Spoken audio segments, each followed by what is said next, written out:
This is where the fun begins.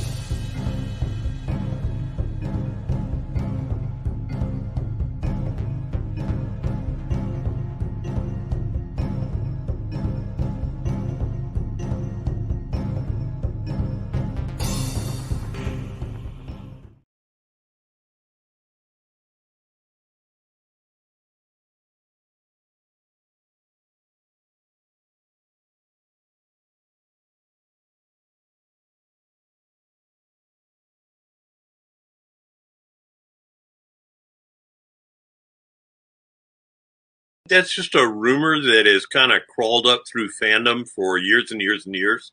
I know that Tim met George Lucas. They had a sit down conversation before the first book was done. I know that as with any of the novels, everything is cleared through Lucasfilm, and 100% for anything as major as a love interest being developed for Luke. That's a decision that George would have given a yes or no on.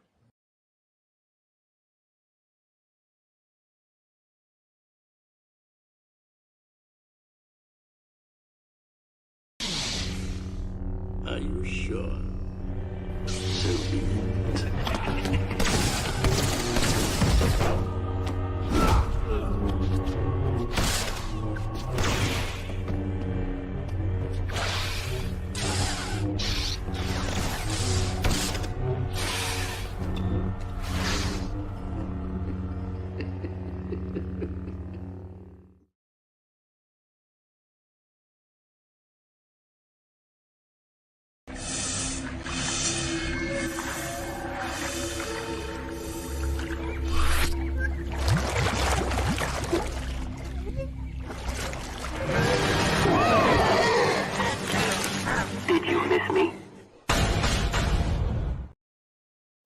Hello, everyone, and welcome to CAF Chat. Oh boy, have I missed you guys? Jeez, okay, I thought my hair was all looking good, but it's not. But that's okay. So, welcome, and please hit that like button as you start coming in. And I hope you grabbed a nice beverage because we have some good topics here. Continuing on with Asherad Hett for the lore. So Soul Assassin should be happy with this one. And then talking about Star Wars news, and also is Acolyte basically the way to get into Star Wars. So we'll get into that a little bit more. If you're catching the replay, please share out and leave a comment and like. And I didn't even have my regular mic up. Let me grab that real quick. Let me grab that, and then I will see who is in the chat. And we'll start chatting it away, saying hello. And we do have Coffee Chat Book of the Week. It's not necessarily a book, but I think you guys will. It's a book. It is a book, but it's not a novel. It's more of a source type book. So stay tuned for that. Let me go ahead and take care of that. Let's see here. All right. Hopefully that's plugged in. All right. Let's see. I'll make sure that it's going and you guys can hear me. Okay, audio. All right. It's on like Donkey Kong. All right. So let's see who's in the chat. I myself have my coffee here. So there we go. And let's see. Oh, wow. We got a nice gang showing up here. How are you doing? Thank you so much for Darth Ghostface for this chat member for 8th month, calling it right now. Disney is going to pull another hate hoax claiming that fans are harassing the Acolytes cast like they did with Kelly Marie Tran and Moses Ingram in order to deflect criticism. I think that's what's going on. That's what's going to happen. And it's pretty sad that they have to go this way. But also, as people who are not liking the direction Star Wars, the franchise is being taken, and those who cross franchises and talk about similar ordeals, I guess you could say, you have to be careful how you word and how you go about your things, because that will be used against you. They will use any type of nuance for you and twist your words to make it look like you are actually what they are saying you are. So like, and even when it comes to the lore, so just say we'll go into the lore part where not necessarily that it's a bigot or racist or any of the isms or anything like that, but it goes with the lore. There is a biggest thing about like right now that I've been addressing, and it's about fire in space. And come on, you guys. George did care about physics, but he also made up world building physics that makes sense for Star Wars, in world Star Wars, that maybe it wouldn't happen quite like it happens here in our world.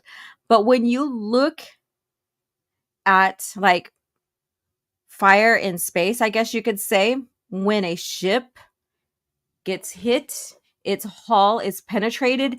And so a fire can happen because of the fact that it ignites from the atmospheric oxygen, breathing gases and stuff like that are leaking out of the hull.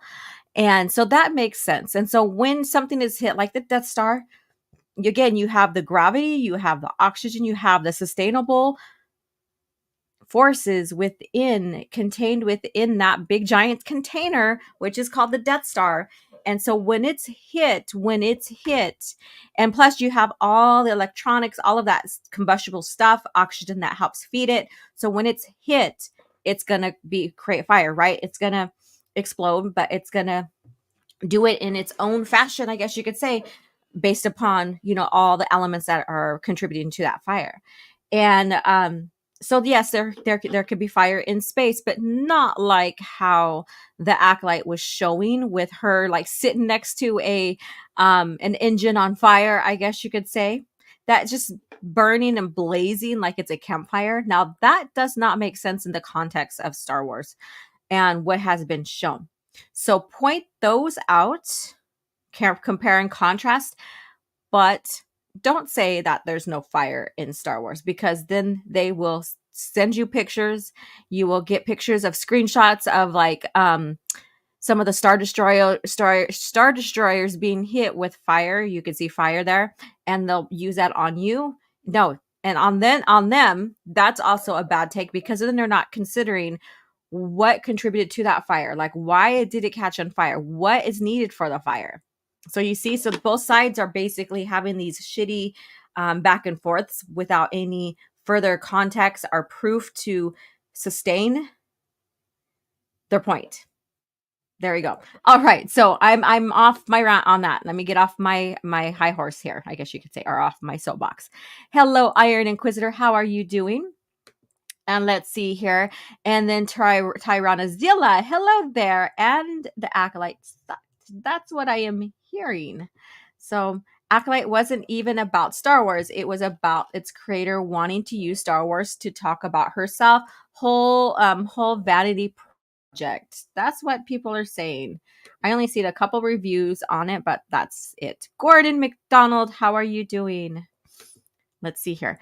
I watched Disparu's review of Acolyte, and I noticed that Neimoidians don't even sound Neimoidian. They just sound like an average English-speaking American. Did they deem Neimoidians' accent racist? Yeah, remember during the time of the PT when it came out, it was the media that was reporting how they sounded racist, like George made them sound racist, like they're Oriental or Chinese or Asian. And then certain fans that ran with that. So they changed that because of that. So that is then saying another way. So here's the context here. That context is saying that George Lucas was racist. Because if they have to change something that George did, he's racist. Holy crap. People are giving me a heart. There's few, but these are the shills. that are giving me a hard time when I'm pointing out that how Disney is saying that there was no diversity in Star Wars, that is basically saying that George is racist. And I wholeheartedly believe that. And this also confirms it. Thank you so much for that. Thank you so much. So Star Wars Scran, howdy chat and howdy OG. How are you doing? Yeah, you've been witnessing some of the back and forths I've been having. Gordon says, howdy Star Wars Scran. Thank you guys for greeting each other. And then let's see here. I know you guys are chatting back and forth. And let's see here. This is where the fun begins. Yes, it is. Hello, hello. And then Soul Assassin, smash that like button and share the stream out. So no matter how you talk, no matter what you talk about, like with what you see and notice with Acolyte, and then you compare and contrast and you talk about the lore and how maybe Acolyte is not a reflection of what the continuity is supposed to be or whatever, they are gonna attack. And I've been getting that. I've been getting that. Because God forbid someone has some like a counter or a dislike or whatever, you know, because everybody has to like it, right? Everybody has to like it. Let's see here. Anyone keep getting an echo? That sounds my on my end repeats. Yeah, if I'm echoing, let me know. Let me go to my settings to make sure I am okay. Audio. All right, my mic and speaker. All right. I have echo cancellation on, so I don't know what's going on. Sorry. Let's see here. Acolyte is just a whole vanity project. Wow, everybody has a lot to say about that today. But we have Asherad Hett to talk about too. Let's see here. And we are going into the New Jedi Order era of Asherad Hett's story. So with that being said, what do you guys know of the New Jedi Order? What is your favorite like storyline or event within that timeline? There's 19 books, not including the comics.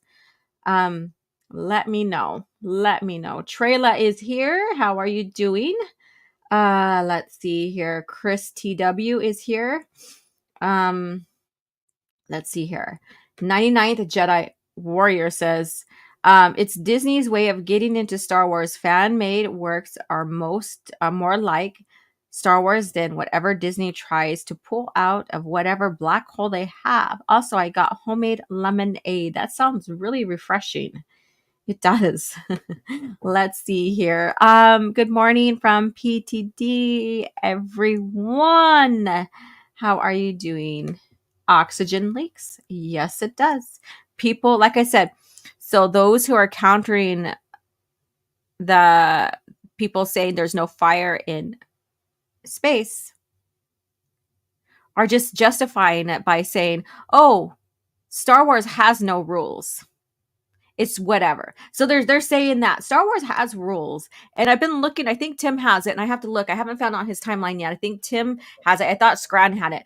But there is a instance of George discussing about how he wants to be consistent, like with physics and stuff, as much as he can. And because people have to believe it. So people have to believe it. So there's that interview. I just can't find it. I thought I saved it, but I didn't. So yeah. Did I read that one again? Yeah. That's what I've always thought about fire in space. Let me see here. It should have more of a bluish plasma stream that, like, look, heat convection is null. Gee, maybe a few streams of smoke. Yeah, I mean, you know, if you want to get technically into more realism, yes, fires can be different colors, like depending on how you're doing it. Like I've seen torches with blue fire. I've seen really red fire, really white. So it depends on the elements that are used and how it's being used and stuff like that.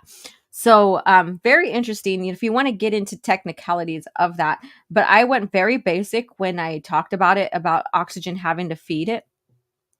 You can't roast marshmallows in space though, like she was. Was she roasting marshmallows? Are you what? Was she what?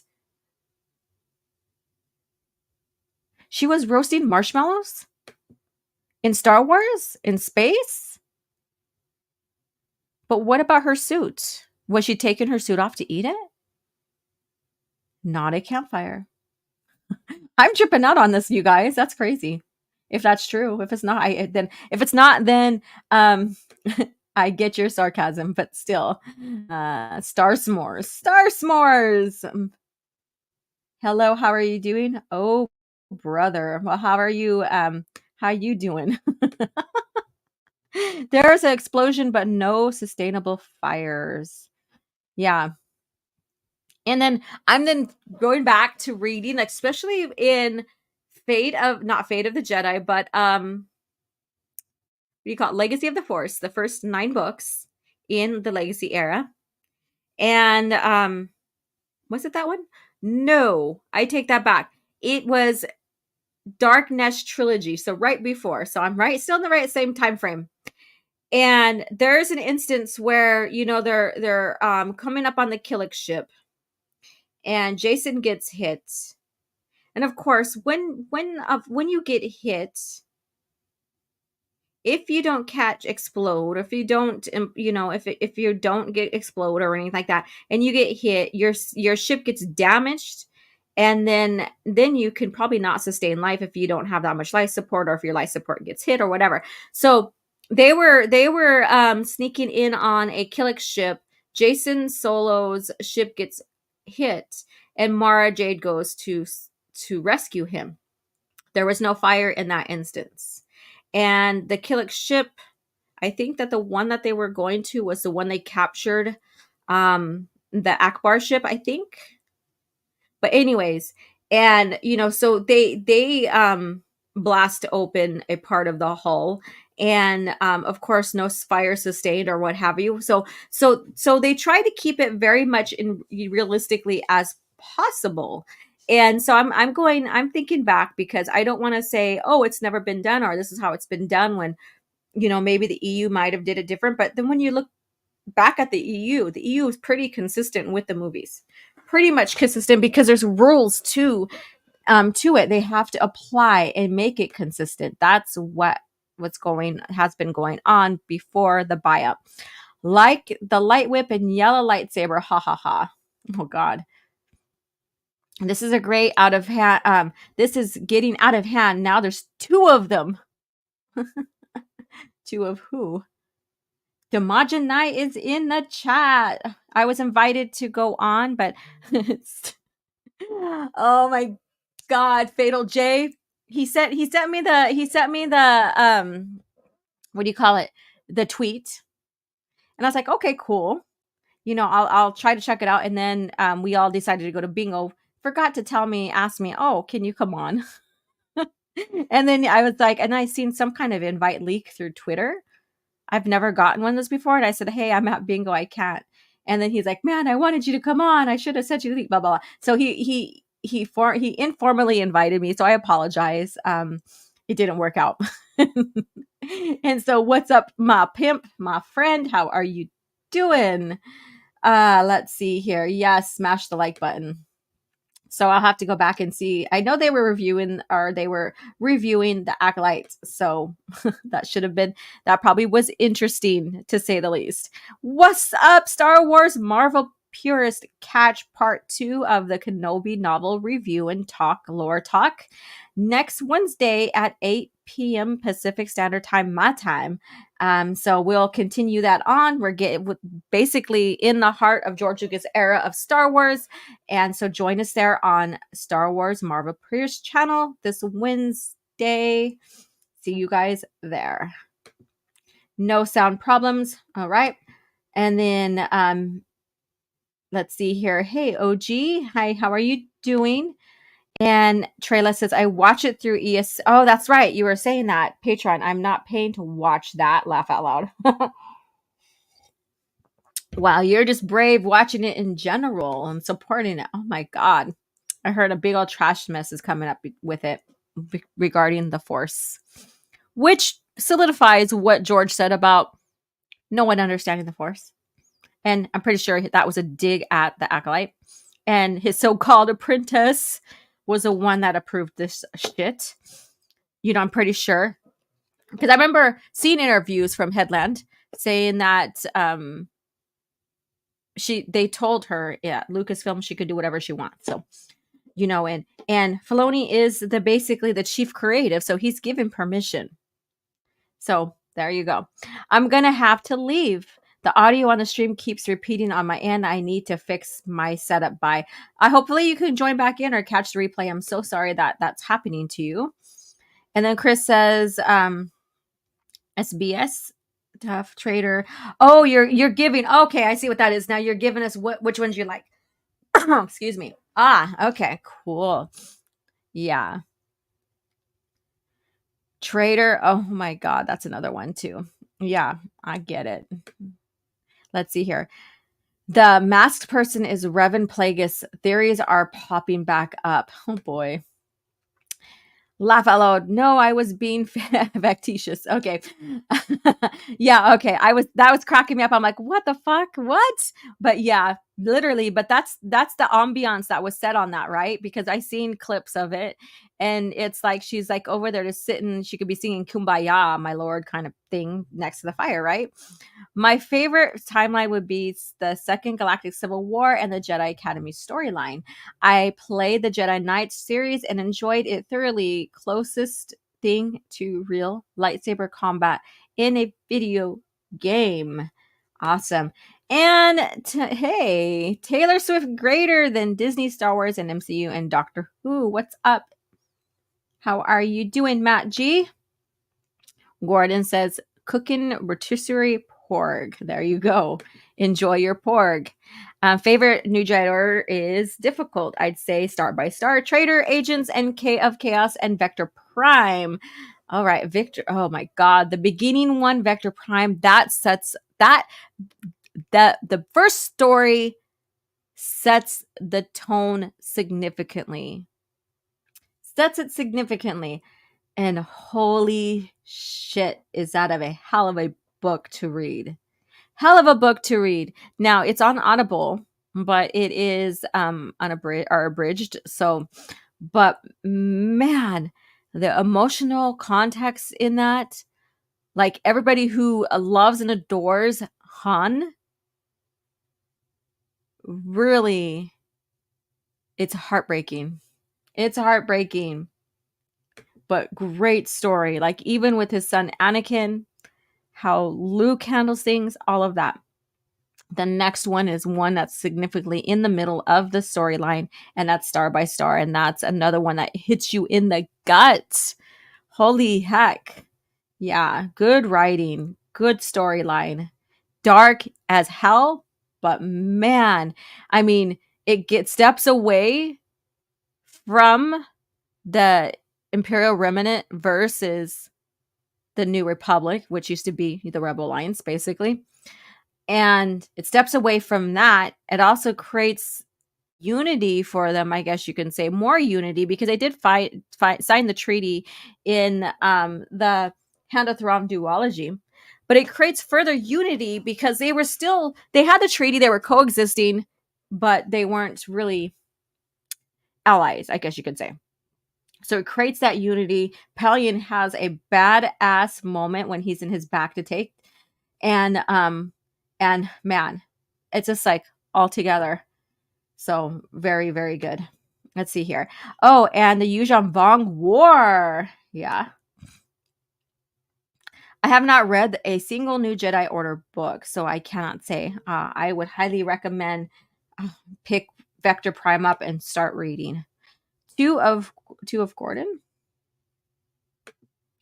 Let's see here. But don't you know that every Star Wars story is in a different campfire?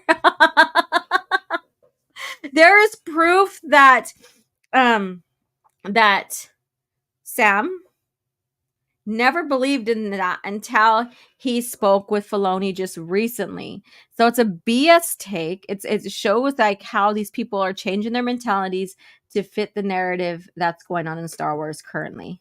23 in chat. Woohoo! Yes. Thank you guys. Hit that like button. So when you need OG and she's nowhere to be seen. What is that about? Did I miss something? I was gone all weekend. Yes. OG Star Wars. Oh no, I wish you had been there. I've only begun to roast this abomination. Oh geez. Yeah, I can imagine. Like with you, I can imagine. I gotta go back and see your take on that, man. Seriously, I got to. Let's see here. And let's see here. Sub to Scran. Yes. Yes. All right, we had fun clowning the Wookalites on my review. I have to go back and watch it. I haven't watched anybody's YouTubes in the last 5 days or so, so I have to go back and check it out. Have to go check it out. All right, so going back to New Jedi Order and Asherad Hett. So, are you guys aware of that timeline for Asherad Hett, or is this brand new to you? If this is brand new to you, this might be interesting. This may spark your interest. It's not his story. It doesn't play out in the initial books. This I'm going to share through the comic again. His storyline on him talking to Cade about how he became Darth Krayt and how he brought the rule of one, or whatever it's called. What the rule of one, not the. I can't believe I said the run. Not trying to sound like the rule of two, and I say the rule of one. What the heck, Laura? You guys know what I'm saying. And the secret Sith was Rian Johnson all along. Oops, just left Unifying Force off my list. I'm a Lucino fan. There you go. It probably when he written Darth Plagueis, when he added a bit of TCW stuff, I bet you that kind of cringed you out, right? And you could tell in his writing he didn't want to add TCW stuff too. It was very telling on that, and it was so bland and dry. It's like, oh, I have to add this, okay, blah blah blah blah, and never talks about it again. Never. I've yet to read the New Jedi Order series, unfortunately, but I do like the aspects of Luke rebuilding the Jedi Order and the Yuuzhan Vong invasion. Yeah, that's some crazy shit right there. There you go, right here. So here are the audio books, not audible, but audio. So they're all fully unabridged. They're the whole entire story.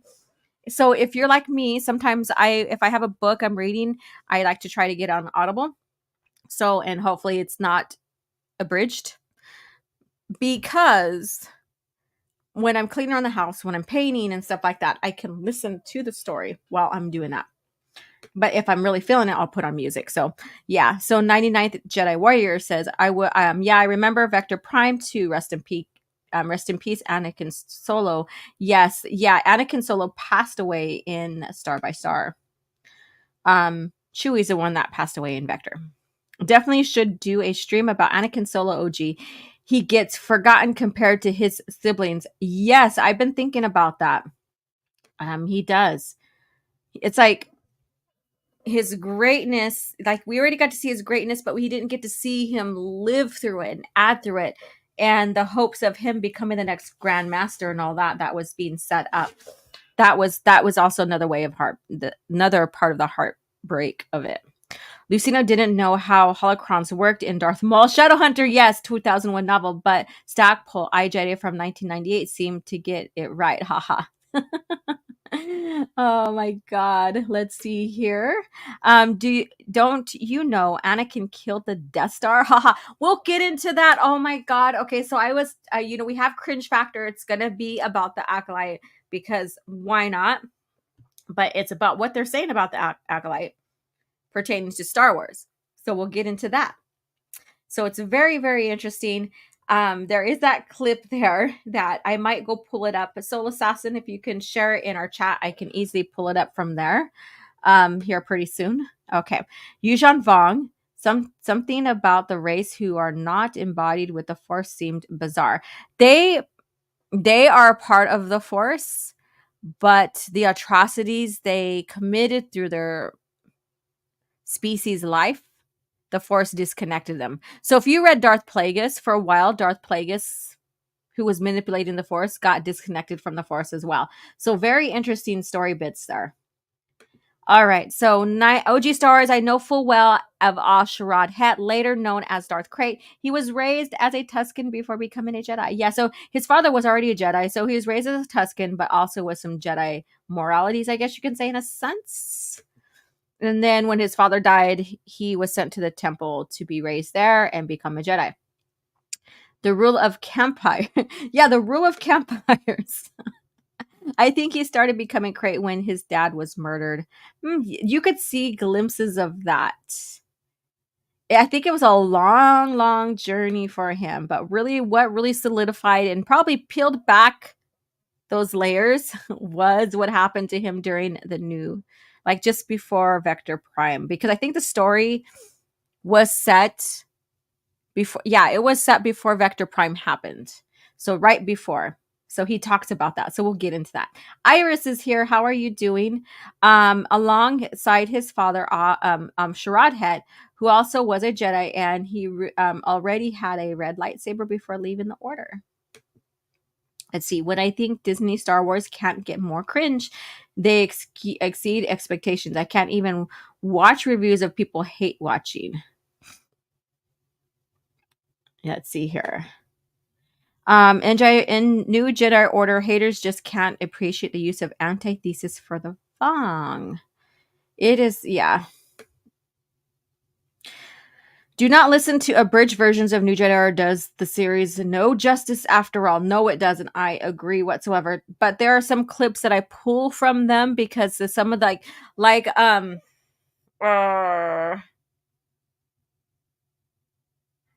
Rysode, his epic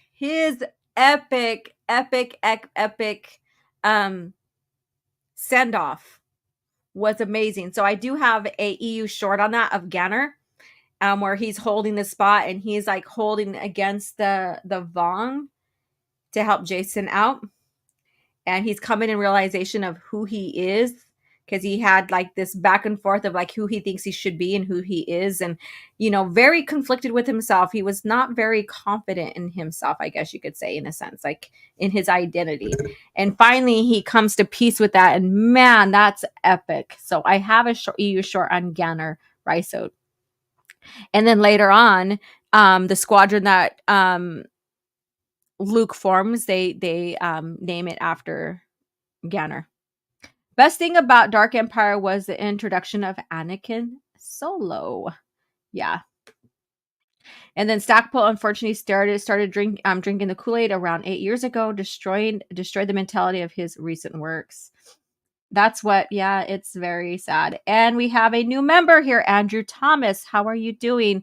Member for 4 months. Thank you so much. Let's see here. And where did I leave off at? I hate to skip any important ones that are addressing me. Hey, SpongeBob, if we are in space, how can there be a, let's see here. OG Star Wars, you mean the Anakin destroyed the Death Star clip? It's in our DMs. Okay, that's right. It's been a long weekend. Okay, so before I go on and before I get into the comic, I have to pull it up or share it. This weekend, the reason why I wasn't on the spacing, I wanted to initially be on, but I was so fucking exhausted. So I went to Booty Advanced Training. So it's not booty as in butt. It is a format that is a workout, somatic workout that helps you work out every area of your body with the foundation of yoga. So I went to advanced training for that. And I was also asked to record a couple of their booty yoga workout videos for them. So I did that Friday, exhausted from that and travel. And Saturday and Sunday, I went to training. Well, I decided to do demo and audition to become a master trainer. So yes, I got accepted into the master trainer program. So I'm super excited about that. I was already put into their master trainer program from one of their platforms, their yoga platform called Primal Flow. And so all of this has been happening. And then I get online. I kind of ignored social media as much as I could. And I get online and I see all kinds of crazy shit going down, from Anakin being the one who destroyed the Death Star. Forget Luke, right? Forget Luke. It was Anakin. All of that. So thank you again. And I remember now that Soul Assassin shared it and I did comment on it and stuff. So I will try to scroll and pull it up. I don't think it's a long scroll. Lucino was the story runner for New Jedi Order. Pretty sure he knows his Star Wars lore. There we go. And then just got here and seen a lot of passion. Question mark? All right. Well, welcome, Joseph. How are you doing? Yes, Ganner went out like a G. Yes, that was, oh my God. So like I am so glad that they kept that whole scene in for the abridged audible. Because then I got a chance to clip it and share it with you guys. I do have it on a short for my channel here.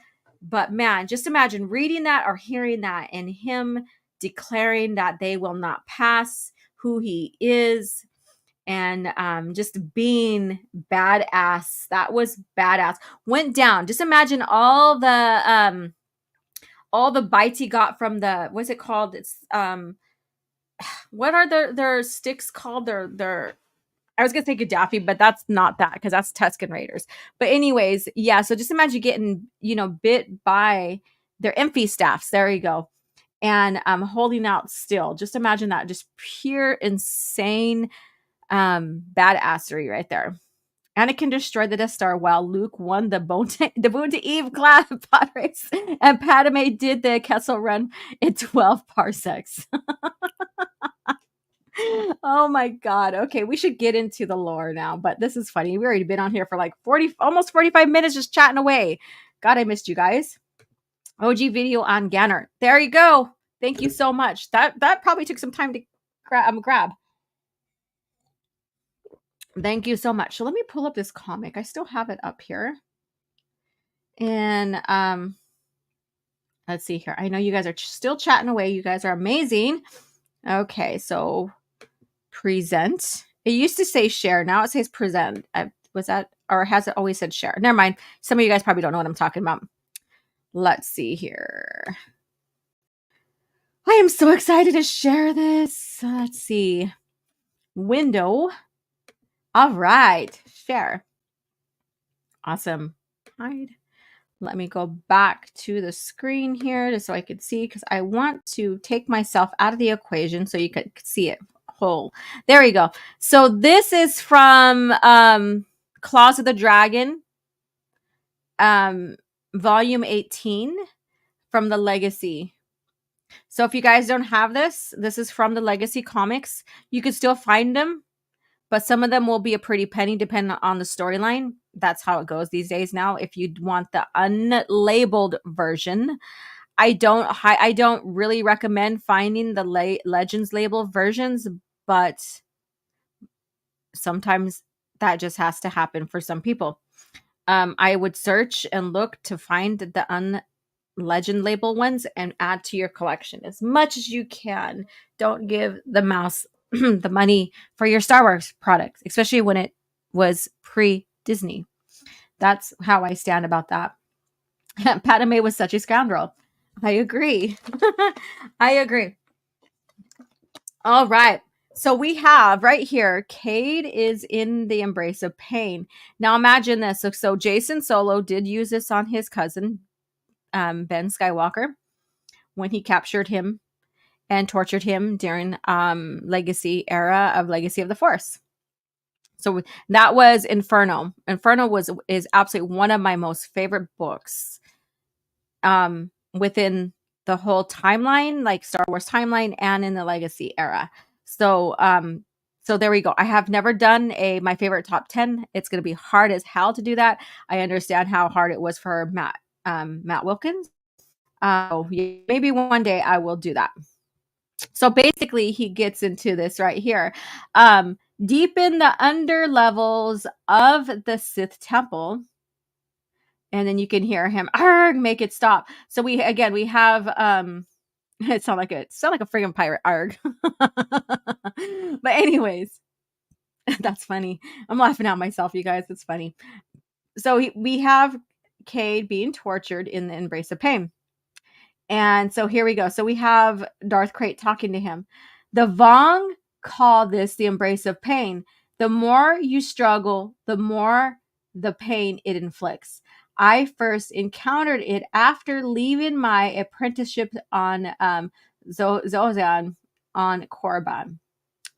So there's that bit of story. He was at Korriban, and that's something I kind of skipped here, but he was already on his way becoming a Sith, right? I told myself I had only been pretending to be a Sith acolyte. Again, and this is what Acolyte reassures. Acolytes are Sith. When people like these Disney shills were saying, no, acolytes are not Sith. It's not about Sith. This is just someone who's going to be carrying a red lightsaber that just embraces the dark side. No, acolytes are Sith, and they carried it on into their lore. So proof, he was a Sith acolyte. I told myself I only desired new skills, weapons with which to avenge myself on Vader and Palpatine. Imagine that. When I emerged from the tombs, I discovered I had seen okay, let me see. When I emerged from the tombs, I discovered I had been on Korriban longer than I expected or thought. I learned that Vader and Palpatine were both gone and that your ancestor was the instrument. So he went in for his selfish purposes of gaining bigger knowledge to destroy the two. Kind of similar to Anakin in a sense where he wants to go in and learn from the dark side to save his wife. Kind of different, but kind of similar. There's Soul Assassin has been, sharing with me and pointing out the similarities between him and Anakin. Even though some of their stories veer off in slightly different directions, intentions were kind of the same, I guess you could say. Kind of the same. And come late to the party and a Skywalker will crash it. So this is what he's saying. So come late to the party and the Skywalker will crash it. So, and he's got a big old grin on him and stuff like that. And he goes, silence, listen. So again, Cade Skywalker's bit of humor, which I find very refreshing. Like I said, it reminds me a lot like Mara Jade. And there's been this back and forth too about Mara Jade on Twitter that I've been noticing too. It's so fucking crazy how people are like bashing these characters and bashing these female Star Wars characters that came before to make their current characters that are coming out look better. Have you guys noticed that? Something tells me that it's not the first time Cade was tied up like that. Damn Zeltrons and their crazy lifestyles. Why? Okay, so you had to go there, huh? You had to go there. Oh my God. And it says the Death Star had already destroyed a planet with greater population than its personal. It was a legitimate military target. The TF command ship only had a skeleton crew of Nemodian military. And the Darth Talon was a looker, no doubt. Yup. All right. So let's get back into this. And I was like, I was so tired last night. And I was like, because I went to bingo. And over there, my reception for phone and stuff like that, Wi-Fi and all that is next to nothing in that building. So I didn't really get to like do any more research and I wanted to see now that StreamYards has upgraded and stuff to see if my PowerPoints would work and nerd out and make my PowerPoint on this. And I just didn't have time and I value my sleep. So I thought, no, I have the comic. We'll share it here so you guys can see the visuals here. I left for the unknown regions determined to lose myself. So he's leaving to the unknown regions because he's like, oh, okay, so a Skywalker killed a Vader and the Emperor. Okay. I learned that that unknown was not the same as empty. And this is what Disney has to learn. I'm going to go there right now. So you get to hear me again. So Disney has to realize that the unknown, basically, aka the unknown regions, doesn't mean it's empty. And I feel like they ignore that, or that, and in a way, I would rather them not add a lot more lore for the unknown regions, but they're going to do that. They are going to take all the maps, all of the world building that was created prior, even though they said it was useless and they wanted a clean slate. They're going to take everything and revamp it to fit their vision. We already see it. And we could talk about not liking it. Sure. Don't let anybody say any different. If you feel like you want to discuss what you don't like about it and compare and contrast all of that, by all means share, because it's no different than if someone's going to talk about something they like. You need both ends of this type of spectrum. Because it's not all about like this toxic positivity of talking about something you like all the fucking time because nothing's wrong with it. And of course, we get this, oh God, I'm on my soapbox again. We get this, like, oh, you EU people, all you talk about is how good it was, and you don't talk about all the bad stuff, or you act like there was nothing wrong with the EU and, blah, blah, blah, blah, blah. But we do talk about like, oh shit, I didn't care about this. Like, even like, for example, the Dark Empire, since that's like been the hot topic since the rise of Palpatine. We talk about what we hate about that. We talk about what we hate about, like, there's things I like, there's storylines and there's bits of events and stuff I don't care about in Legacy of the Force. I'm like, it could have been done better. Or why did you go this direction? Okay, I could see where you're going, and the story it's leading up to is pretty cool, but man, could this have been a little bit different?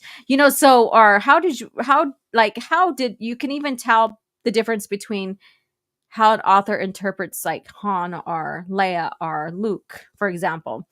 Some of them are right on. Some of them have like the syncopated kind of arc for him, and it's like hiccuping along the way. And you're like, we get that you don't know how to write Luke, but you're trying your best. Okay. When we stick it out. So there's so many different aspects of that you could talk about, good, bad, and the ugly, right? And so whatever you don't like about what's coming up, talk about it. Don't let those fucking shills tell you any different. Give them the middle finger and keep talking. If they don't like it, they can fucking block you. Yeah, there we go. Anyways, I'm getting back to this. The Force was telling me nothing of my attackers. I fled towards what I thought was safety. So guess he is encountering? Yep, the Vong. You could tell by their spaceships. So their spaceships are very organic, bionic. They have that biology. They're living ships. And then he goes on to say, only to discover the direction in which I was fleeing was more dangerous than the direction from who I had come. So you see here, right here, the Vong ship right here. Crazy. It looks, and a lot of them like say it looks like almost like a meteor or anything like that. And so when it's being described in the New Jedi Order. So man, he encounters them. Let me see here. Show me Acolyte to toy merchandise receipts. So let's see here. And Avenge Star Wars. Tom Doyle is here. How are you doing? Shout out to EU Elitists. Yes. Preach, Laura. And right now it's like I got all these guys hating on me because I'm like expressing and sharing what I know and stuff according to Acolyte, because they have to defend. It's like, what do they fucking get for defending that show? What do they get for defending that show? And then Diddley Squat says, I don't know what happens there. I don't have Twitter, but I know they all hate OG Star Wars. Let's see here. Something tells me it's not the first time Cade was tight. Oh, I already read that one. Going back to that for old time's sakes, right? All right, let's get back to this comic right here. So second page here. So here we go. So we have him up against the Vong. We have him up against the Vong. He thought he was fleeing his responsibility, or like fleeing from life as he knew it. Like he had basically, I don't think he thought he had any more purpose, or he just wanted to stay in solitude. Who knows? And so here he is. I had never seen a ship like the one that engulfed me. And then he goes on to say, are warriors like the ones I faced? Man, the Vong are formidable, right? They are beast. They are beast, because even like they even nearly killed Luke, I think a couple of times. I know one time where Jason had to save him and help sustain his life because he got, bitten by the Imphy staff and stuff like that towards the end of the series.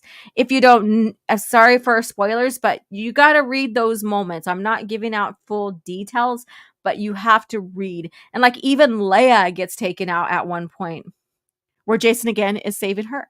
So very interesting indeed. So here we go. Oh, the thud bugs right here. So they're throwing thud bugs at him. That's pretty crazy. So here we go.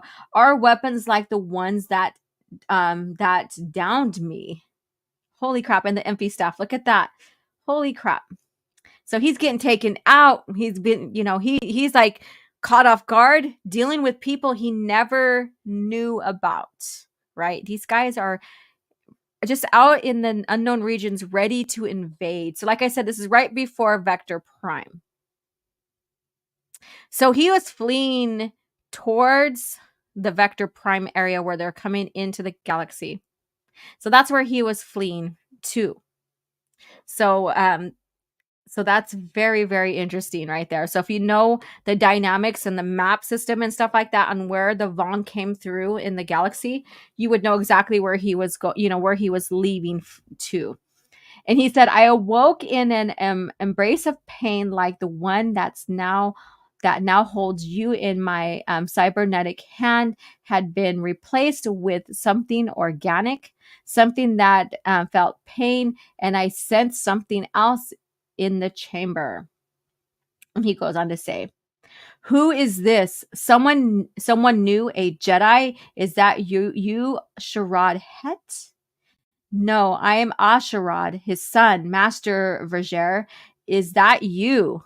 Dun, dun, dun. So we have Verger here.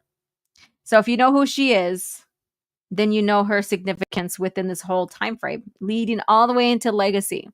All the way into Legacy towards the comics as well, because she had influence on him as well. Crazy how that works, right? The continuity is friggin' amazing.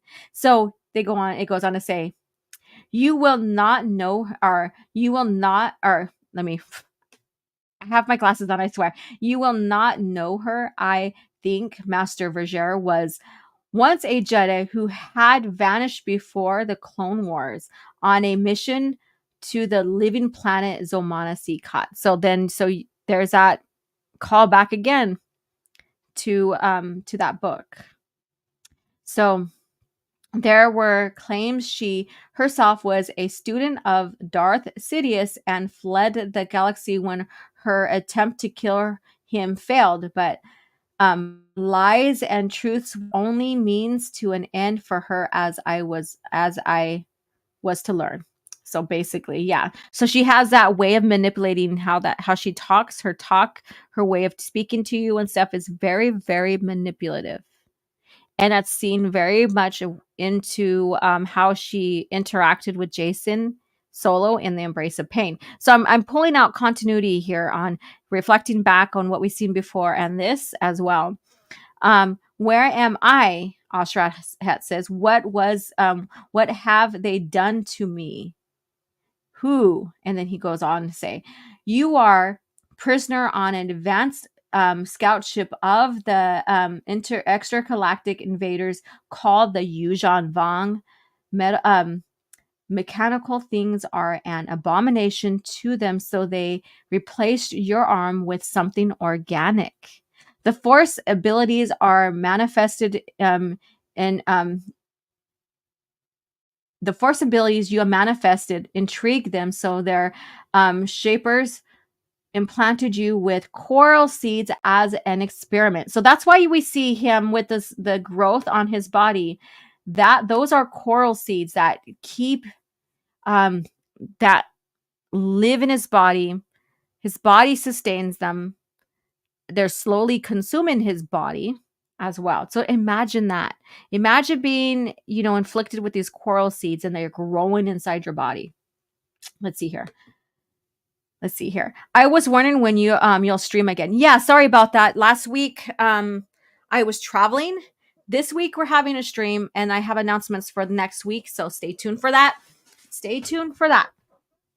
Let's see here. Oh, it jumped on me. Where was I at? Sent me. Okay, let me go grab. I'll grab that here pretty quick and we'll talk about that. Let's see here.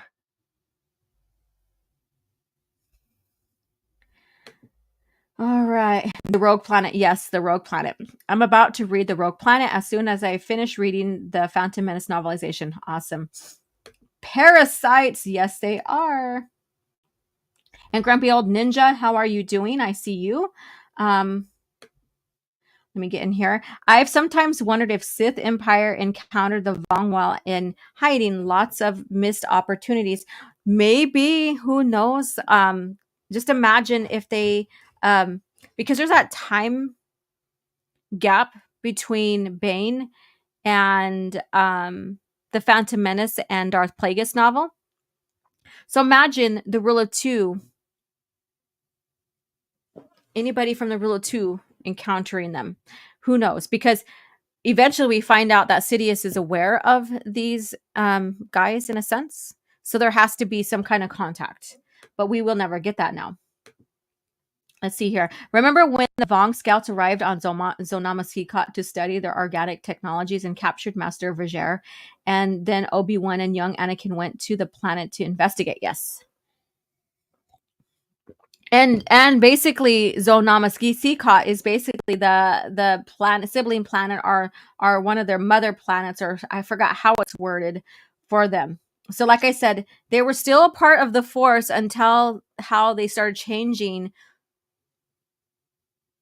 and carrying on as a species and stuff. So the Force blocked them from, and they were going very, very dark. So that was very interesting. So you have to read more about them. It's very, very interesting. Let's see here. Just glad to make it back. Been a while and a lot has happened. Jeez, I can't even friggin' talk. Jeez. But as I said on Twitter, it's good to see you talking trash OG Star Wars. I don't think that's ever going to end. On my part. Let's see here. All right. Where did I leave off at? All right. Let's see here. All right. Let's go. So I sense a darkness in you, she tells him. And then he says, and I in you, help me. We'll escape together. Kind of reminiscence of Jason Solo, right? If you read the New Jedi, or the New Jedi Order. Escape is out of the question. Would you be free? First, you must free your mind. So there we go with the manipulation, going on. Accept your pain. Allow it to feed your dark anger. Learn to invite its grip. We will talk again. So basically, you're saying the same exact stuff that she's done with Jason Solo. And then so he goes on to say, so the Vong are freaking crazy. They look so freaking crazy. It's yeah.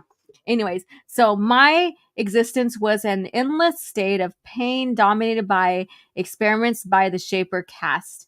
My body was enhanced the better to withstand the strains put upon it. My left eye was replaced with the eye of a Vong creature. Between sessions with the Shapers, Vergere would sometimes come. Her manner was oblique at first, full of half-truths, deceptions, and denials, but my Sith-trained senses could see past her invasions. Very interesting, because Jason had a hard time. He started questioning her and stuff like that. too, but I don't think he was as cunning as Asherat Hett. But let me know if you guys know the story with Jason and you can compare it to Asherat Hett's. Who do you think was more cunning, more could see past Vergere and stuff like that? Was it Jason or was it Asherat? She claimed to have been trained as a Sith, but the Emperor Darth Sidious himself, by the Emperor Darth Sidious himself. A mission to Zonama Sikat had brought her into contact with the Yuuzhan Vong, and she went away with them. Vergere taught me to use the agony of the embrace of pain to open myself up to the dark side. So there we go. It was a tool. Again, reason why the Vong was cut off from the Force is because of their the stance, the way they took their species and stuff like that. Very, very dark. That's when I received my vision. And here we go. The rule of one. The rule of one. All right. So power without purpose is meaningless. The galaxy is chaotic. Order must be imposed because it will never be chosen. So that's what he's saying. The Vong spies speak of a new Jedi Order being created by the son of Anakin Skywalker, by the son of Vader. So she's telling him this. The Jedi will not do it.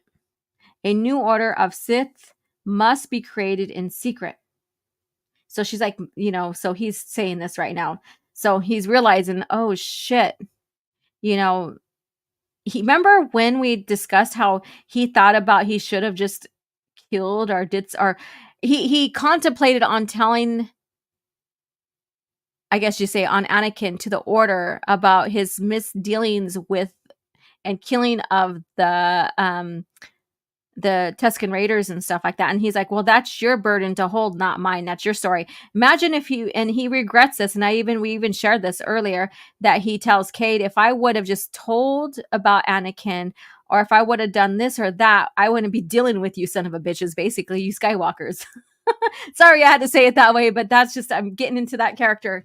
So yeah, so he kind of holds himself accountable in a sense that he should have said something or done something, because maybe he wouldn't have gone off to into the unknown regions and been captured and stuff. There's so many different little things that, like, he goes into what ifs and maybes and stuff, which it's telling, I guess you could say. So he goes on to say, my Sith will be many, but they will be one. The one Sith, not the rule of one. The Order itself, above all, proper, magnified by its focus. The one Sith. That will take time, and Skywalker's Jedi will grow stronger. Lord Bane said that power cannot be shared, that there must be only two, one with power and the other to crave it. And so he goes on to say, when they began, the Sith were many. Bane changed the rules and changed the Sith. Now I will change them again. Meaning, and you could see that Sith have evolved so many different ways and directions, because I think because of the corruption and all this other stuff. You cannot follow my path if you are walking your own. When I find my disciple, perhaps I will share your philosophy with them. And now, goodbye. So she is more about the rule of two. He is like, I'm going to create the one Sith. She's like, okay, peace out. You abandoned me here to die, he tells her. I am the familiar to the priestess falling. She returns to the main fleet, and I must follow. So she's following who is in charge of her, basically. And you learn more about that in New Jedi Order. What happens to you, Master Hett, is entirely your own choice. And then he says, she left me. Alone, I would follow my vision for the Sith and the galaxy. I needed to live. I needed to escape. And my enemies needed to die. So there you go. Let me see what you guys are saying in the chat. Let's see here. Hola and hell, grumpy old ninja. There we go. Hello. Keely Chow, how are you doing? I prefer Clone Wars multimedia project a lot more than TCW. It's just better written and more consistent with the movies. Correct. So, hello, Broad and Miss Prime. Let's see. The ancient Sith didn't like Crate, called him a pretender and wannabe. Correct. Yes, you got a point there. He was a pretender and wannabe. I don't think that like the Sith in general cared for the path he took the Sith. I never thought Matt Lanter sounded like Hayden Christensen. Yeah. Osher, if you see something, say something. Let's see. Let's see what you guys are saying here. The Fosh is kind of weird. I think Verger, the Fosh, was created by Lucino and first appeared in the Rogue Planet written by Bear. Yeah. Nice. There's some people that didn't like how they evolved her character. And there's a big hate behind Troy Denning because of that. So I witness it because I like Troy Denning. I like his work. And man, I like a channel a long time ago, like not like a year and a half ago, did like who are the best EU channels, and man, I got scrutinized for being a Troy Denning fan so hard. It was unbelievable. I was like, holy shit, these people hate this guy. My biggest problem with TCW is that Anakin feels like different character in the movie. Yeah, that's the biggest like glaring thing ever, like that people notice. It's never gonna end. It's too much trash. So I'm scrolling up instead of down in the timeline. All right, let's see here. You guys are all talking TCW and shit, but that's okay. Let's get back to this comment. All right. So he goes on to say, and look at this, like he's already has the coral seeds in him, and they're already growing in him. You can tell they're already growing. So just imagine the years from this up until he is Darth, until he creates the one Sith. Time passed. When the moment came, I seized it. Fire and red run marked my path. The Vong implants enabled me to use the cognition hood in one of their coral skippers to escape. So yeah, so even like the technology was all organic. And you had to bond to it, and you had to bond to your ship. So there's a whole like lore world building process behind the Vong. Very, very interesting. It was necessary for the Vong to believe I was dead, so the entire ship had and all it needed to die. So basically he had to kill the ship, all of this stuff. So and then Verger tucked away small and unnoticed in the Force. On another Vong ship might sense that I lived, but she could say nothing without revealing herself. That she would not do. On the eye of the Yuuzhan Vong invasion, I escaped back into the galaxy. So this is like, and this image here is on my thumbnail. So this is, like I said, right before Vector Prime, right before the realization that this invasion was happening. Man, the galaxy was caught off guard big time. So much was going on. I mean, these guys came in blazing. So here he is. I could have warned the Republic of the coming invasion, but that would have meant revealing myself. Ashrad Hett died on the ship. Darth Krayt was born and returned to Korriban, first as the apprentice to Jojan, ready to embrace the way of the Sith, then as the master prepared to create a new order. So basically he's like, fuck you all. I am set to create a new order of Sith. The galaxy, you're on your own. So he could have warned. There's so many times he could have changed the directions of the galaxy. And he didn't. He could have warned them, could have had them prepared, but no. So that right there, man, that is fucking crazy to have all this all this information in your hand from the start about Anakin, about who he became, you know, about Luke in a sense because of Obi-Wan Kenobi. You know, all of this stuff. And he ran off. He ran off to, after Obi-Wan. He ran off to Korriban. You know, he was already set in his ways. He wanted revenge. He wanted to have power. He wanted this. He wanted that. And all this time, he could have took certain events, could have took him certain ways, and could have stopped certain events within the timeline, and he didn't. Yes, of course, we knew he couldn't tell. He couldn't intervene because the plot point. That's from the movies, because that would destroy everything. But just imagine having all that responsibility in your hands and saying, fuck it all. I'm gonna create a new order. I'm gonna take this time, blah, blah, blah. Not caring what's gonna happen to the galaxy while he's on Korriban. All of that. Crazy, crazy shit. Let's see here. I need to read these comics. They just sound so good. Plus, I love the art style. Oh yes, they are fucking amazing. Like John and Jan.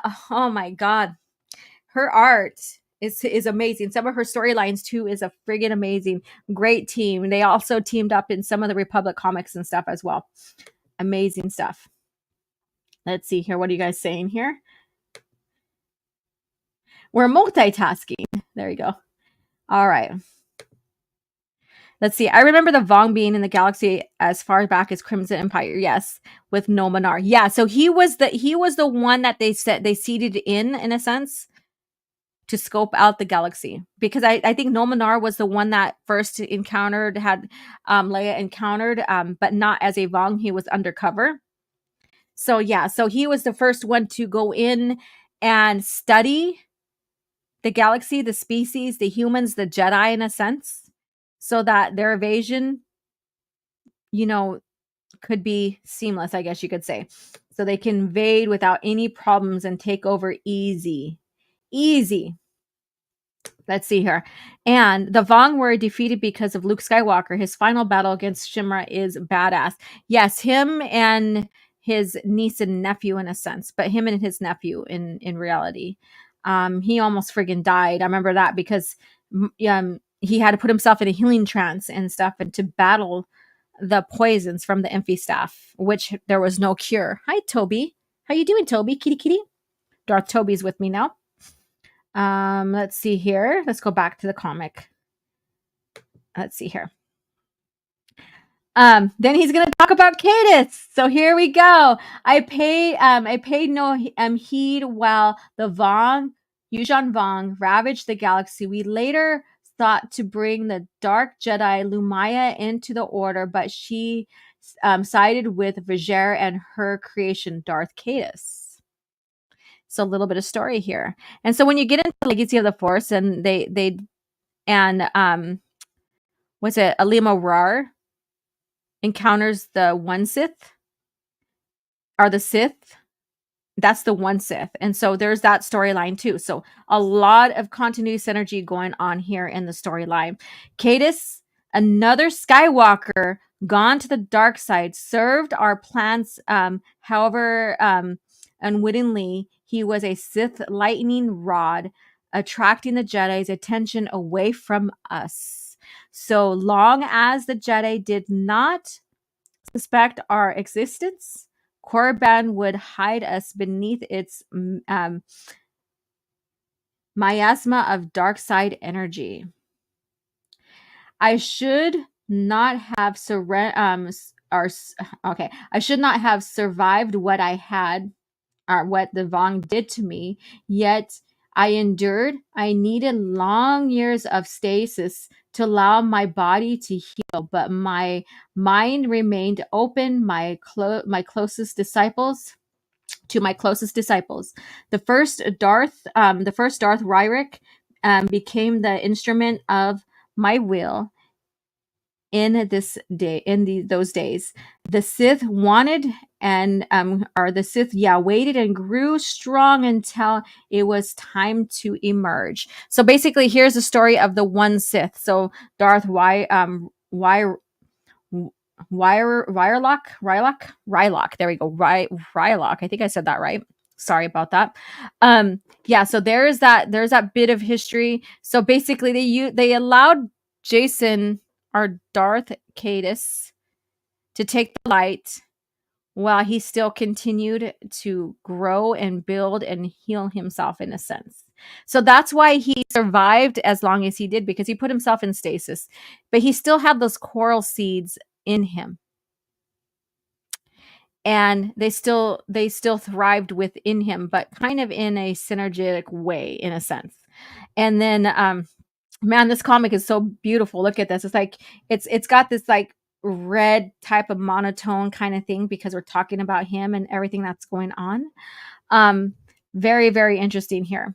So, man, now is our time. Democracy is inherently a chaotic. No one group in the New Republic or the Galactic Alliance had the power or the wisdom to look beyond their own self-interests. A united galaxy would not have been so vulnerable to an outside force such as the Vong. I knew the Old Republic, how it devoured itself from within.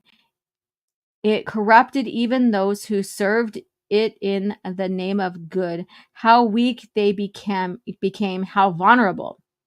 And he goes on to say, as a Sith, we understand the need to impose our will on the Force and the galaxy. When the galaxy serves us, we will save the galaxy. So there we go. That same rhetoric that Sith say, in a sense, but spoken in a different way. I still need time, and to that end, I require you, Cade Skywalker. So basically, now he wants Cade Skywalker to heal him and all this other stuff. So that is his story. We're going to go into the rest of his story possibly next week. So yeah, so there we go. So what do you think? So I pointed out a lot of continuity, threads here. Let's see here. I'm going to go ahead and pull up the Vector Prime map that Solo Assassin shared here. Let's see here. Come on, work for me. There we go. There we go. The Vector Prime, the Vong Advanced. So let's go. So what do you guys think? So you guys, like I said, I tried to point out, and I was doing at the top of my head, I was trying to, trying to point out all the little threads here that was mentioned in continuity, and it's amazing. This continuity is amazing, and well done. So if anybody says otherwise, can kiss my butt. Let's see here. That's the one. Yeah. So here we go. So the Vector Prime Vong advancement here. So we have that here. Let me see here. So they came in from the top here. You were probably north, I guess you could say, if you want to call it north. The top end right here. So the Vector Prime, which they here we go. So they came in through Balcaden, Helska, Serpendel is where we lost Chewie. So that's one here. And you see all the invasion, where they attacked, where they went. The yellow is the Vong advancement. The red is Imperial Remnant forces. Hapen is orange, and New Republic is blue. And then so Imperial Remnant Stronghold is in red, like you have the red highlighted planets. The system attacked by the Vong is the yellow, of course, and then the New Republic strongholds are the blue. So here you go. So we have this all. Isn't it brilliant how they just gave us these maps of these campaigns and stuff to make us further understand what was going on in the galaxy during that time? Isn't that fucking amazing? So here we go. So this is where they came out from right here.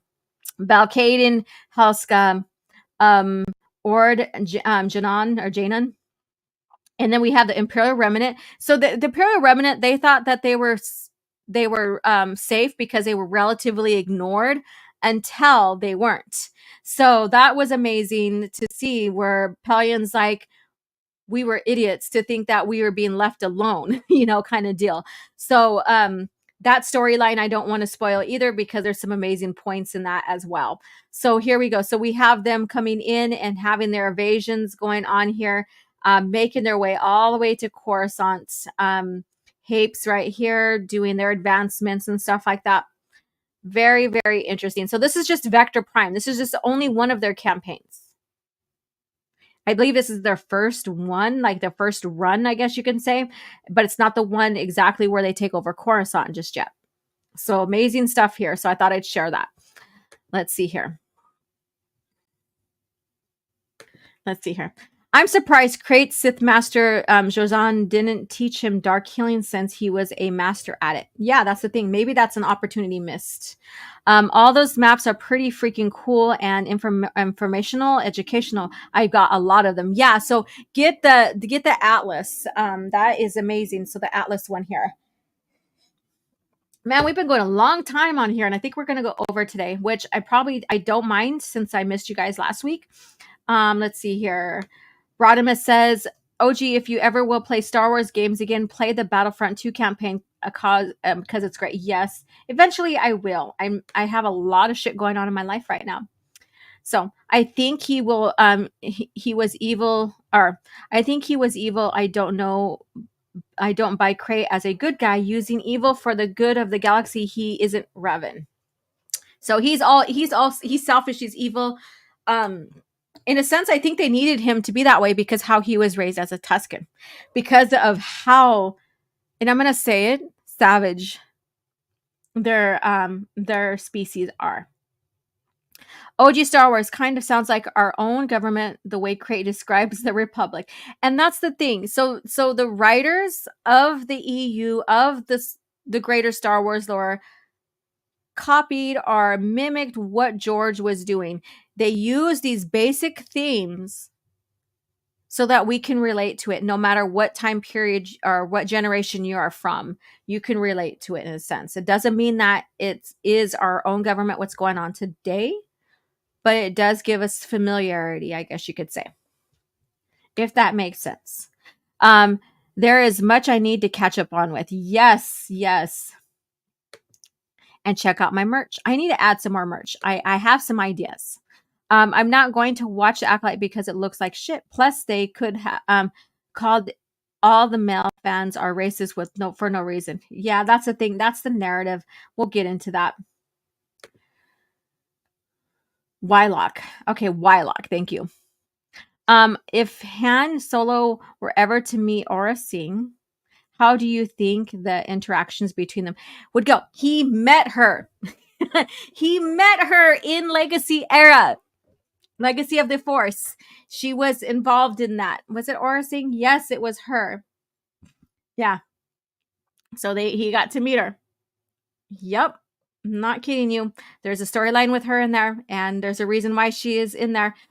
But I'm not going to go beyond that. You need to read, pick up the books, read. It's going to be a fun adventure for you. I look forward to that because there's going to be so many amazing discoveries. You're going to say like, oh shit. And of course, there's going to be some that you like more than others. That's just a given. You're going to find out what authors you resonate with, with and who you don't. But all in all, no matter if you resonate with author, the stories are all well done continuity wise. Yeah, there was hiccups. There always is when you're creating a vast timeline of history. And but man, it's great. It's great stuff. Let me see here. Okay, Darth Krait's mask is kind of reminiscent of General Grievous's. Yeah. Stupid Skywalker, stop going to the dark side. Yeah, so there's that. Thank you so much, Soul Assassin, for bringing that up. Let me see. What is this about? Oh, yeah. All right. So these maps, friggin' awesome. Love them. Whoopsie. Get this one. I still have my, one of my, no, I don't want to save you. No. All right, there. So I had one of my editing programs still up, and that was, yeah, that's in the way. So let's see here. Let me go ahead and take this off here. All right. So as you can see, I have this guy here. I don't know what he's trying to do, but he's doing something back there behind me. So hopefully it doesn't end in tragedy. I don't know what he's trying to do, but here we go. So Darth Toby is behind me. So hello there, grumpy old ninja. I know you're saying a lot to people. And let's see here. Yes, Star Wars mythology was drawn upon by the EU. The last 10 years have been painful as a fan. Good Star Wars is legacy content that ended a long time ago in a galaxy far, far away. Yes, yes, yes. I agree. So let's get into the book of the week, and then we'll get into, and I do want to share a couple of videos with you guys as well. So let's go ahead and start getting into that. If you need to fill up your drink, or if you want to grab a snack, feel free to do that. Let's go ahead and play this. I had fought the worst of all wars and witnessed the redemption of evil. I have seen balance restored to the Force. But order can turn to chaos, as it did when I was born. Now, with my loved ones and my loyal allies, I face a new challenge unlike any before. And I'm not sure at this time we can win. Star Wars Vector Prime by R.A. Salvatore, the first novel of the new Jedi Order. An elegant weapon for a more civilized age.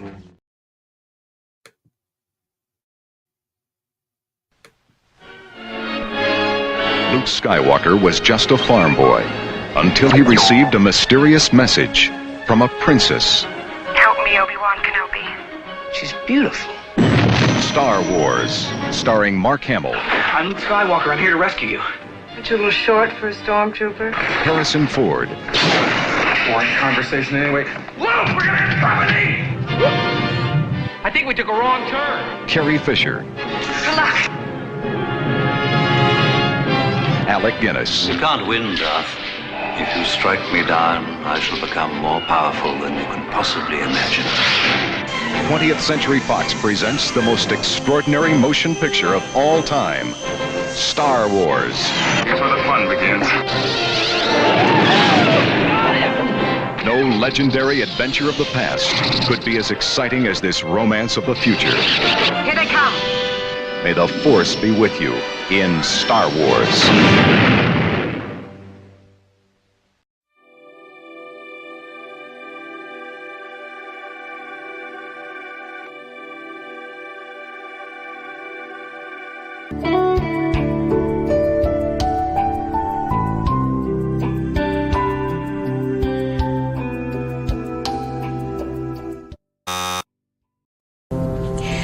I hate to say it, but it looks like Story. the item you're searching for doesn't exist. Impossible. Perhaps the archives are incomplete. If an item does not appear in our records, it does not exist. All right, you guys. So the CAF Chat book of the week is basically a source book from Star Wars art, comic art. So basically this one right here, this thing is amazing. I highly recommend it to you guys to add to your collection, especially if you love seeing the direction and the visions and the visuals that are being put into Star Wars itself. And let me see, I'm going to open up a random page. So here you guys go. So this right here, Star Wars Art Comics showcases the best original artwork from the past 3 decades of Star Wars comic book publishing, including art by Sergio Aragonés, Terry Austin, David Michael Beck, Brett Bulvins, Tim Bradstreet, Howard Chaykin, David Cockrum, Terry Dodson, David Dorman, Hugh Fleming, John Foster, Ian Gibson, Coley Hammer, Hiramoto, Steen Ichi, Adam Hughes, Carmine Infantino, Drew Johnson, and Rod Perea, and many more. So there's basically these, there's, oh my God. There's pencil roughs, inked pages, and painted covers are joined by more than 20 all new exclusive commissions by comic legends and superstars such as author Adam, John Cassidy, among others. So I highly recommend this right here. Check it out, add it to your collection. So Star Wars art, comic art. So that's what I recommend here as well. So I've shared, like on Twitter, I have shared pages from this because me myself, I'm an artist, as you can tell behind me. I have 3 of my pieces going from Star Wars to native culture. So a little bit of me displayed in the back right there. So that that is a thick boy. Yes. So get your books here. Yes. I should be sponsored by thriftbook.com. For once, I agree with you. Just Costa New, where Disney Star Wars is concerned. Yes, that's amazing, right? Chaikin is amazing, but the only did first 10 issues of Marvel Star Wars. Star Wars, he hated it. Let's see here. So it's just called Star Wars comic book art. So it's the Star Wars comic art, Star Wars art comics, Star Wars art comics. I always name it so many things, but it's the Star Wars art comics. So basically, forged by Dennis O'Neil, introductions by Virginia Meckelberg. So check that out. So with this being said, we're going to go ahead and switch to our cringe factor. Okay, hold on. My cat wants to chew on something over here. I'm still with you guys, but I'm going to stop this guy. Don't chew on my stuff, dude. Go. All right. Worse than a little puppy. I swear to God. He is worse than a little puppy. All right. So cringe factor. First of all, what have you been seeing that's going on around in Star Wars lately as of the news? Have you noticed that there's a certain narrative that Disney Lucasfilm is playing to whoops. Stop it. I'm trying to open up a clip so I could share it. But and they want to talk. But have you noticed that they have been ramping up for fan feedback, fan critique on Acolyte, to where they're staging it up. If you don't like the character, if you don't like the storyline, that you are ists and phobes and all this other stuff. The same rhetoric. It is okay to not like a character and how they're written. That doesn't mean you're racist. It doesn't mean you're a phobe. Oh, let me turn this off. Oh, where's my cursor? Stop it. I don't want to listen to you. It didn't. Oh my God. Oh my God. Shut it. Oh, I'm going to go out of there. Al will pull that up here pretty soon because I'm trying to talk with you guys. I wasn't intended to play that if you guys heard that, and it's not on the screen, but we are going to talk about that a bit, and then we're going to get into the cringe factor. So, setting up for critiques. This is a gameplay that Disney Lucasfilm has been doing for a long time. Get her, Toby, get her. Jeez, you're on the wrong side of the team, Soul Assassin. But anyways, so it's okay. Again, watch your words though, because they will, if there's any way they can use those words against you, they will. So be strategic, be on point, make sure you research what you're talking about, like especially fire and space, like I had that first rant I had earlier, and be mindful, because even those people who are sitting on the fence that like the EU but are open to finding good things within Disney Star Wars will still use that shit against you. I've witnessed that recently with martial arts in Star Wars. So with that being said, I'm going to say this. Martial arts in our real world is not the same as what Star Wars is presenting. There is likeness to martial arts, in real and our world versus Star Wars, but they are significantly different because of what is the gaping, like evidential, like boom in your face, which is the Force. The Force allows you to move and respond to your opponent differently. And then there are like the Praetorian Guards, like in Crimson, like in the Crimson Empire, where they are trained to combat Force users, right? Terras Kasai. Yes, so they are trained to fight Force users, right? But again, it's not called martial arts in Star Wars, right? There's familiarity, there's way of moving, but like hitting and kicking and punching doesn't mean it's martial arts either, because like you have boxing and stuff, that's not necessarily martial arts as well. So with that being said, be careful with what you talk about. Have your ducks aligned so that you don't even have someone who is supposed to be an EU fan who sits on the fence and wants to try to find good in everything, which fine, whatever it is, that's your deal. And really, and come to the realization that there is inspiration from the real world used in Star Wars, but it doesn't mean that it's that. Just like, politics, inspiration from real life politics are created as themes to use in Star Wars. It doesn't mean that like, Palpatine is Nixon or whatever that bullshit is, right? It just was used as inspiration to give you an idea and a clue on the mindset of a person, right?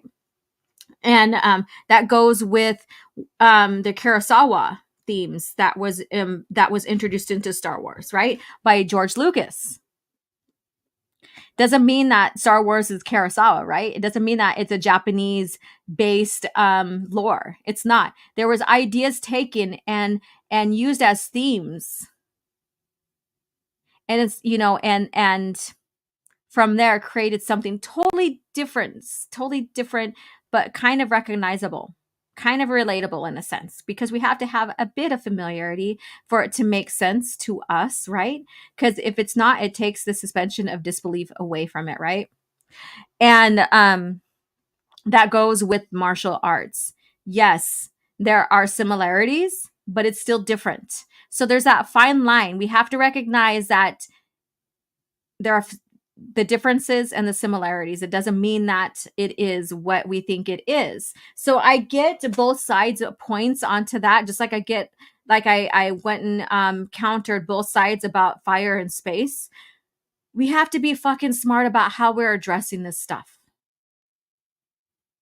People didn't like the fact that this martial arts, basically in Star Wars now, because of Acolyte, was more or less they're comparing it to the Matrix, which people kind of were turned off to that, and rightfully so, and that's okay. But again, be careful how you talk about this and how you compare and contrast, because you're going to even have some shit talkers on what is supposed to be on our side, and in a way it's defending Disney because, oh, well, the EU did it, so you better be careful on how you address this when it comes to Disney. Well, first of all, yeah, the EU may have created something similar, but it was a hell of a lot fucking better, and it made sense. And that goes with the light whip too.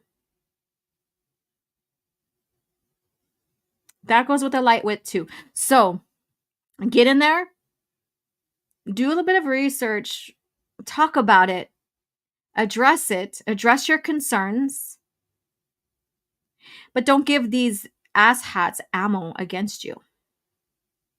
Couching Matrix hidden combat dragon. Right? You get what I'm saying. So yes, there's familiarity to like martial arts in our real world with Star Wars, but because of the elements and like the Force and all of that and the different circumstances, it's very significantly different as well. Just because someone hits and punches and stuff doesn't mean that it's initially martial arts. So all right, let's see here. And they did one riff on the Crimson Forever from the L. Williamson, Forever Crimson, I like that. But Disney can't be trusted now. EU. No, they'd never be trusted with the EU. Especially when they said that, they're wiping the slate clean so they can have creative freedom, right? Star Wars will end up like Teen Titans Go, a cartoon solely made to piss off the Teen Titan fans to the point where it killed Cartoon Network Studios. I never followed that, so I believe you. I guess you could say. I guess I can sympathize with you regarding that when it comes to Star Wars. Yaddle was also trained in martial arts, only using a stick to defeat an army. She was trained in the Force and techniques and ways of using the Force. Martial arts. They're showing fights that make Shyamalan's Last Airbender look good. I don't know, but yeah. In Cloak of Deception, Obi-Wan had a one-on-one martial arts fight with a Nikto terrorist, and he didn't use lightsaber and barely used the Force. Scene went on some time. Obi came out on top. Yeah, so there's ways that they could fight, right? And later on, I forget which, but this is the New Republic era of Star Wars, so I can't remember exactly what book. I think it's in the Thrawn trilogy when he's talking, Luke is talking with Winter about Sabaoth and how she was describing how Sabaoth's physique was very muscular, like physical looking. And Luke was like, yeah, people think that because we use the Force that we don't have to have any type of physical training. And stuff. So that whole conversation was very, very interesting because they have to train to use the Force and to defend themselves in a sense. So it's not like they are entirely passive monks in a sense that some people think they are. They have to be able to train to fight, whether with the lightsaber or physically with the Force to defend. And it's all about defense. It's all about defending the weaker. Right? And so with that being said, they have to have some kind of training, right? And but they don't call it martial arts in Star Wars. Really, they don't. It's similar because they have to start somewhere. Because like I said, George has taken inspiration from different sources and created his own universe, his own way, his own style that makes sense within the lore. So it's very interesting. So be careful what you talk about and go about with that. Space MMA. Yeah. I agree. It's no joke. It's crazy.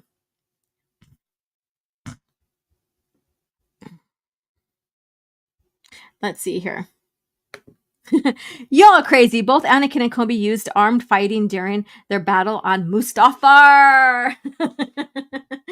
Oh my god, their force push in that movie when they're still inside the building there in the control room. Crazy because they have their palms out. They know each other's style. They have their palms out and they friggin' just like force push each other away forcefully. Pun intended. The creators used hatred of Scissor Fist, the old Titans cartoon. Let's see here. If you want to be stronger in the Force, you must improve your vessel for it. Correct. You have to be in good shape. Maybe that's why, Luke died in Luke Skywalker died in The Last Jedi is because he was not trained physically anymore. He was just this all pile of bones. And so his body couldn't sustain the Force. Oh my God. I can't believe I fucking went there. Corran Horn also helped train Luke's new Kindi recruits in martial arts in the novel I, Jedi. So martial arts, I would say basically in the Force, basically. So, because again, there's no such thing as martial arts in Star Wars, like the name martial arts. So yeah. Crouching Sith, hidden Jedi. How about this? Crouching Jedi, hidden Sith, because the Sith do hide. Let's see here. Really shows how dumb the shills are when they're complaining about the scenes where martial arts is okay in Star Wars, but jumping all over the place doesn't. Jake Skywalker was living on a diet of space fish and blue cow titty milk. Fun times. Jedi do fight hand to hand, but the point is that in live action Matrix style combat doesn't work. It was already hard to make Yoda style with the saber believable. Imagine if they went full Matrix. Yeah, and I think that was basically for most. When I say for people, for us, I'm not including like that 1% that is not with us, or that the minorities that's not with us, are not thinking the same, down the same train of thoughts, I guess you can say. I don't mind Kendu and Washu like the OT and the prequel had. The style was adapted, not those exact forms, to give the lightsaber duels kinetic energy. Correct. So they were inspired, but it doesn't mean that those are what is in the lore. So it was used and created as something totally different. And then they end up being like different forms of the lightsaber, practices, I guess you can say. Thank you so much, Soul Assassin. Yaddle defeated an entire army using a stick. Let's see. If Rey does the Jake Skywalker technique, she'll survive. She already did. She did that already, and people question that. When the Shills are complaining about the scene when Kenobi and Anakin lightsabers don't touch while spinning, shows how dumb they are. Yeah, so they're calculating each other. They already know each other. They have practiced with each other for like 19 years or something like that. So they know each other's style. That's a calculation. That's all that is. It's a calculation. All right. So going off with that, let me go ahead and find that video I wanted to talk about, and then we'll get into the Cringe Factor article. So let's go back to Twitter. Let's see. So, all right. Let me pull this up here. La da da dee dee. Soul Assassin, you already shared something too? Yes. Okay. I will. I see that. I see the latest you shared with me. Let's see here. I want to pull this up, but dude, I don't want you to go off on me and start talking. Thank you. Stay silent. Thank you. All right. It just wants to autoplay before I even get to share the screen. And it's ridiculous. So let me see if I can stop. Dude, knock your shit off. There we go. All right. So let me share the screen before this kicks off again. Okay, present. Oh my God. So this is where I got into a back and forth, or it's not back and forth, but I shared something about this in a sense, to where someone's like, it's not like so-and-so is going to know, like Alex Guinness is going to know that Luke Skywalker shot down the Death Star. And so I pointed out, well, he was a part of the production, so I'm pretty sure he knows that Luke Skywalker is the one that destroyed the Death Star, because he has the scripts, right? He had to learn the scripts. He is a voice within that scene. And then someone says, well, you're retarded. It's not like, Han, or it's not like basically that Harrison Ford's going to know anything about Star Wars, or let alone that Luke is the one that blew up the Death Star. And I'm like, again, he was a part of that scene, the greater scene. That at least he would know. He's not that fucking dumb. So basically, people are trying to defend these guys on this. So let me go ahead and make sure that I have the volume on for this. Yes, I do. Nick Galad. Yes, he is the GOAT. All right, so we'll play the first one here. Well, Anakin just killed. I got heat. Yeah. And in my mind, it's so funny to me because it literally, as a person who's outside and just a fan coming in, that was what was so beautiful and interesting to me. People have been talking to me online about how Darth Vader is such a bad person. It's very clear, and it's very well established from those actions. But if you can't look and see that Anakin blowing up the Death Star possibly killed millions and millions of people, I'm going to get in trouble for saying this right now. You should just shut then up. it's just a whole Death Star. How many people died on that? Well, oh my Anakin God, so it's funny.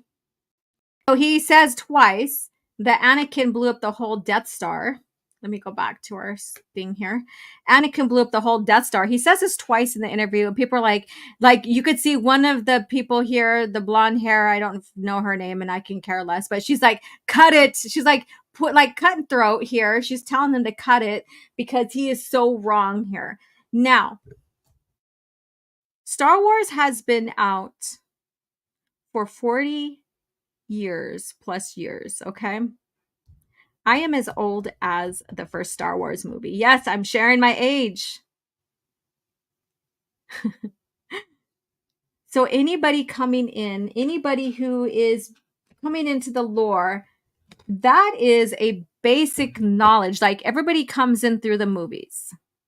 Majority of people come in through the movies. Especially episode 4, Star Wars, now called A New Hope. The major plot is about this young farm boy who rises as a hero and helps destroy the Empire. So that means destroying the Death Star. Luke is the very first hero that we're introduced, not Anakin. Now, mind you, if you grew up with the Phantom Menace, the PT, you still know between the characters. And then so people defend this, like I said, with like, oh, Harrison wouldn't have known or Alec wouldn't have known. They were fucking in the production. No, well, they weren't fucking, but they were in the production. You know what I meant. They were both a part of the production. They have the scripts. They were both a part of that greater scene. And just because maybe they didn't like being those characters or whatever that people are throwing out there now to justify this guy saying what he did does not mean shit. Yeah, Sith Asylum trailer, I am your age. Those idiots deserve to get clocked. Well, it's official now. Anakin blew up the Death Star. It's all campfire stories. Really, remember? There you go. Going into the campfire stories. Who got 2 thumbs and part of the prequel generation? This guy. This right here. Yes, you are a prequel. And mind you, you probably knew who blew up the Death Star. Despite that, you probably knew who blew up the Death Star because the first major hero, yeah, there's 3 of them, but the significant one, Luke Skywalker, right? Let's see here.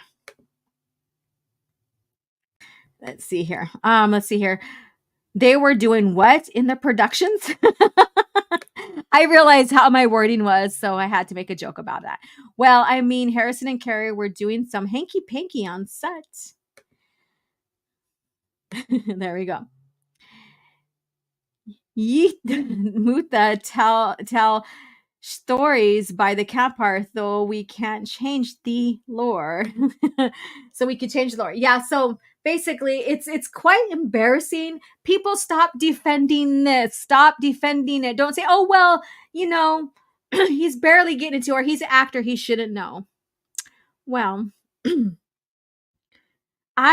it's my responsibility to know about the profession I'm getting into and about that line of profession I'm getting into. It's because then you have a little bit of familiarity. You can get get to be in the character within that lore. And so basic, and no one's saying go read all the books, like the little books that they have published in Disney lore, or all the huge, vast history of books within George Lucas era. No one's saying to do that. Just educate yourself on the movies, what George presented us first, right? then you can have a little bit of foundation to walk on as you create these stories. But that's not the direction Disney is taking. We know that. They hire people who don't know nothing about the lore and say, have at it. Tony Gilroy is one of them. And I think Andor is another abomination. It's successful as a sci-fi by itself, but not as a Star Wars story. There's a lot of questions from what I've seen and heard and reviewed and researched that I bring up as lore-wise that prove that he doesn't know the lore and that it's not in continuity with what's coming up and what has happened before. But I won't get into that right now because that's a whole different story. One day we'll talk about Rogue and Andor as a cringe factor. But until then, we're just going to stick to these stories here. So let me see what you guys are saying here. Funny thing is that I'm hearing is that the dude is the best actor in the show. Really? He is? Mark Hamill, despite his disgruntled attitude, knows how Star Wars works in films better than these frauds. The dude got some sugar in his britches. Ha ha ha. Wow. Let's see here. And if you don't know your or you remember something about your own work, don't talk or ask around. Let me see here. I was reading more Klaus Schwab. You will accept the sequels and eat the bugs. I hope I did that service. I gave up on Disney right from the Aftermath book. Worst ever. That's what I hear from a lot of people. Warning, don't be stupid on Twitter about Star Wars because OG will get you. And she's the nicest compared to those others who will call you out. Yeah, oh my God. I try to be civil so much. And yet these guys will call me all kinds of names and everything. Let's see here. Rogue One is an EU ripoff. Yes, it is. And nothing hits the thrift store's shelves faster than the High Republic. I agree. Let's see here. Steel britches. Okay. All right. So with this, it's laughable. I mean, wasn't there a time? Do you guys remember a time? And I don't subscribe to Insider anymore. I don't pick them up anymore because it's all Disney-fied now. It's all Disney, Star Wars lore. So I just don't put my time into that. So I can't speak for them now. Maybe they do it. Someone can confirm that in the chat if they have picked up a Star Wars Insider in the Disney era time.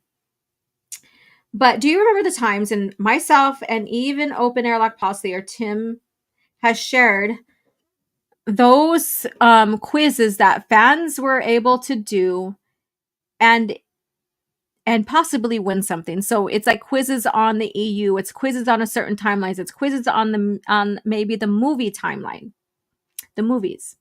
Do you remember those times when that was done? And you remember the times when like these authors and these creators would go and speak passionately in interviews about their knowledge of Star Wars and how they were given like Weston Games books and how they talked with George or anyone within the company regarding holding the historical timeline to create their books, and how much they talked and understand the characters or understood. You remember those times? That's all, and I failed the test. Not my era of expertise. Remember those times when all of that fun stuff, like just the glory of discussing your knowledge of Star Wars, or even seeing the authors and creators discussing their knowledge of Star Wars and what they've learned, was an amazing time, wasn't it? And now we have this. It's very disappointing, but you know what? It's laughable. It's Disney Star Wars. It's not George Lucas. You can clearly see a difference, and that's why they're defending this. But you would think that they want higher standards, right? You would think that they would higher standards with how the lore is being created, how they're educating their actors, their creators, their writers, their authors. Because it gives fans a sense of hope that there is care, meticulous care being done to preserve and carry on this lore. But the minute they said, oh, well, we're going to just wipe it clean because we want our own creativity, that was telling in itself. Because now we have this. Now we have this. And you could tell that these newer fans don't care. They're not sophisticated. I remember Matt Wilkins read this, and I have the insider where they talk about continuity. And I think it's Sue Rastoni is the one that's wrote the bit, or it was a question that she answered. I think. I'm not too sure, so don't hold me to it, but it's one of them. But basically, someone talked about continuity, and they are like, yeah, we notice how sophisticated the fans are and how they are receiving, how we're handling the continuity. So the sophistication is gone. There's no such thing as a sophisticated fan anymore. So people, all you guys here in the chat, be proud that you're part of the sophisticated fan era, because we held the standards. We hold the standards, and that's why they don't care for us. That's why they are countering us when we're questioning like something like this, something that is basic, simple knowledge of who destroyed the Death Star. Sophisticated fans know. Sophisticated fans who raised their family and brought their kids into Star Wars, they know. These guys are basically scum of the earth. They're not sophisticated. None of that. So I'm going to get off my soapbox. Let's get into Cringe Factor. But first of all, let's see what you guys are saying. We are going over today. Let's see here. OG Star Wars, right? Bring back the golden age of Star Wars fans versus Trek fans. Let's see here. Whatever happened to make the great story first with the message blended in? That's what Star Wars was and what it should be. The real life stuff is way too much in this show. Yeah, you want it to be escapism, you know? Have you seen the interview where they say that R2 is a lesbian? I heard about it. I didn't see it. We're not going to play it here because it's stupid. It is friggin' stupid. It's like, yeah. The before times we are now in, the Dark Ages, Sith rule. Let's see here. Prop design barely reaches Babylon 5 at best, with the average around the High Republic element territory. Yeah, that could be another conversation in itself. Disney doesn't even know its own continuity, let alone George's. And George called that out. And so I've written something about how Filoni doesn't know, basically, in Twitter, and I did trigger some Filoni faithfuls. Yeah, so that was fun. I call it stirring the pot. So I stirred the pot. But the pot is filled with facts and truth, and facts don't care about your feelings, right? They even disrespected 3PO and R2 in the Disney trilogy, not just Luke, Han, and Leia, sticking R2 in a corner in favor of Beach Ball 8. That rankled. Yeah, I agree.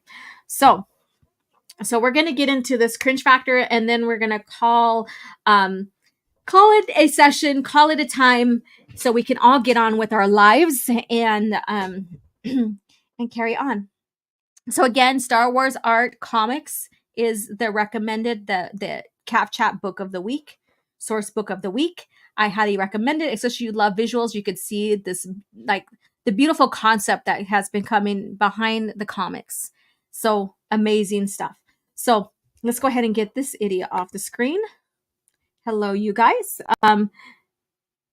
Let's see here. And we're going to go ahead and get into, so go ahead and grab some more treats for yourself. We're going to get into our next session, ending with more of Cringe Factor. That was a bit of Cringe Factor, but I went ahead and share that before we really got into the Cringe Factor portion of the program. So go ahead and grab your drink, and we'll get into what we need to get into. The fate of the galaxy is now in your hands. With the new LEGO Star Wars Slave One, you can load Captain Solo, arm your weapon systems, man the cockpit, and take off with the most feared ship in the galaxy. But watch out for rebel ships. No matter the enemy, no matter the firepower, you control the action. With the new LEGO Star Wars collection.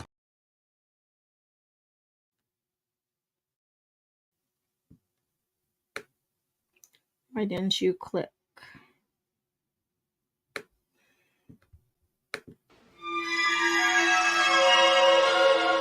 So uncivilized. Well, that didn't go as I planned. It didn't even turn on, and I already scrolled up. That was funny. But here we go. So we have this here. So Cringe Factor. Whoopsie, wrong one. This one is the Acolyte showrunner explains why this is a fresh entry point into Star Wars. So this is about the Acolyte. It's the fresh entry point into Star Wars. And thank you, Soul Assassin, for sharing this with me because I had no idea what I wanted to use for Cringe Factor. And so what do you guys think? Because the entry point with Star Wars, depending on like which way you want to go, my entry point with Star Wars was New Hope. Actually, no, it's Empire Strikes Back. But that's theater-wise. But before I went into the drive-in theater, we did watch A New Hope on VHS. So I guess you could say A New Hope was my entry point first, but it was at home. It wasn't theater-wise, which I really don't think matters. It doesn't have to be in the theater for it to be your entry point, I guess you could say. But let's see here. So the Acolyte refers to a fresh entry point for new viewers set in a new era without some familiar Star Wars. Okay, so set, here we go, keywords, we've been talking about this, set in a new era without some familiar Star Wars elements. So without some familiar Star Wars elements, what do you guys think about those words? If you don't have Star Wars elements, does it make it Star Wars? Question of the day. I think I'll ask that on Twitter. Let's see who I hear. And the Acolyte won't rely on characters or lore from the Skywalker saga. See, this is the thing. Skywalker Saga, it used to be called Star Wars. It wasn't really called Skywalker Saga in George's time. It was all Skywalker Saga. So this is another way of taking the Skywalkers out, which we have a lot of lore, like Darth Bane trilogy, X-Wing series that really didn't have any Skywalkers in it, but it still had maybe what you could say the Skywalker element, whatever the fuck that means. What do you think the Skywalker element means? And will instead tell a mostly independent story.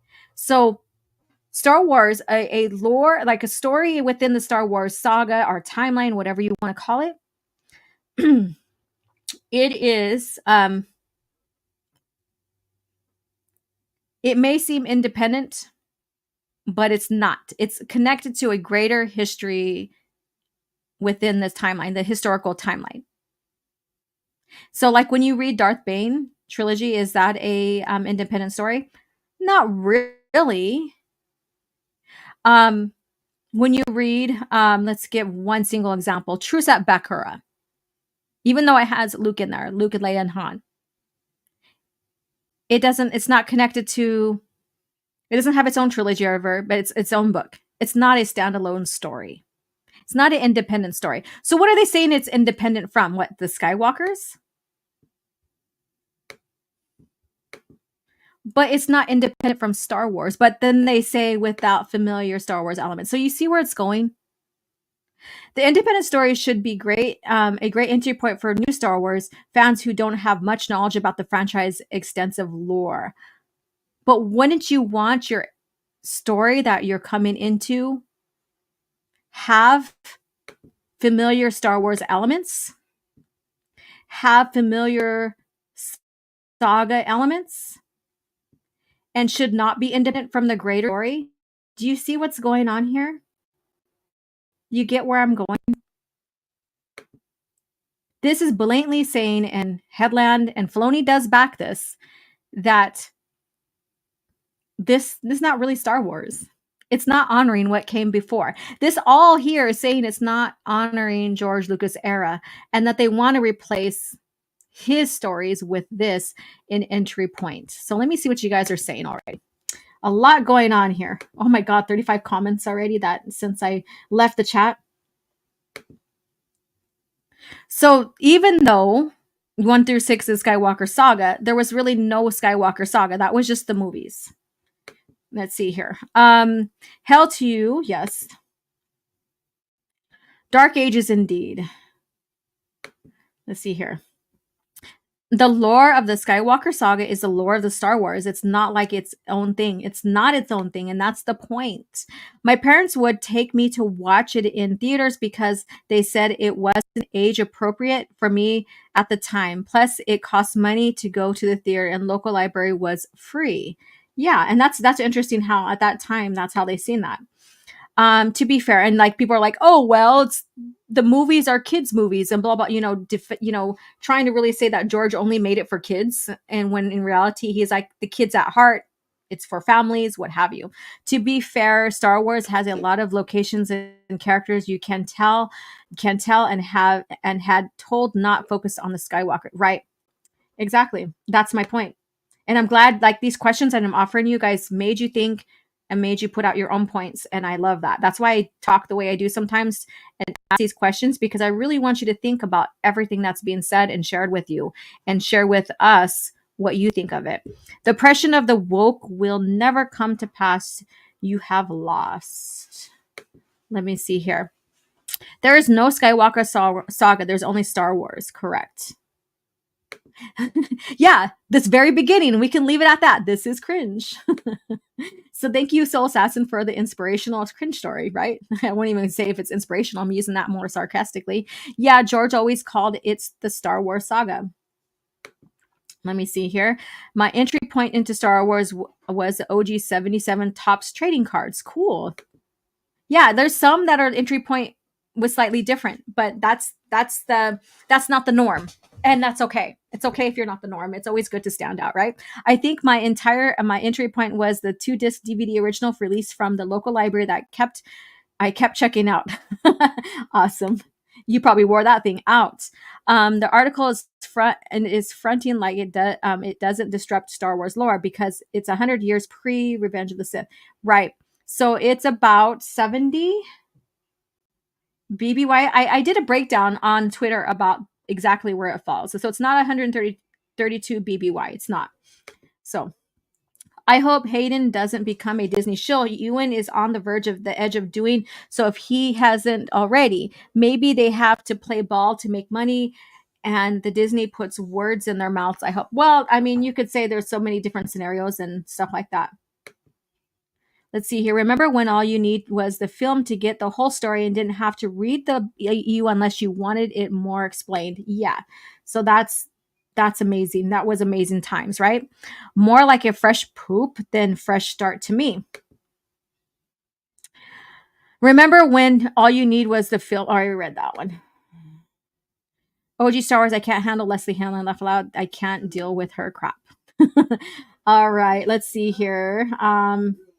Hello, how are you doing, Josh? All right, let's get into the story so we can start closing out the show. So let's see here. And I'm not going to get too much into it. I haven't fully read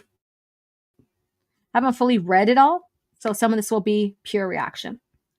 So Leslie Callahan, the showrunner of The Acolyte, recently explained that the new show will be fresh entry point for new viewers to get engaged in the Star Wars franchise since it was announced. The Acolyte has promised to show a new side of Star Wars that had never been brought to live action before. Do you realize that they're like a new part of Star Wars that hasn't been shown on screen? You know what? It doesn't, like, Star Wars is a multimedia franchise, so it doesn't matter where it was shown. But they're using this, hasn't been shown for it's being shown for the first time on screen. It doesn't matter. That's my point. If it was shown in the novels or the comics, it's already been shown before.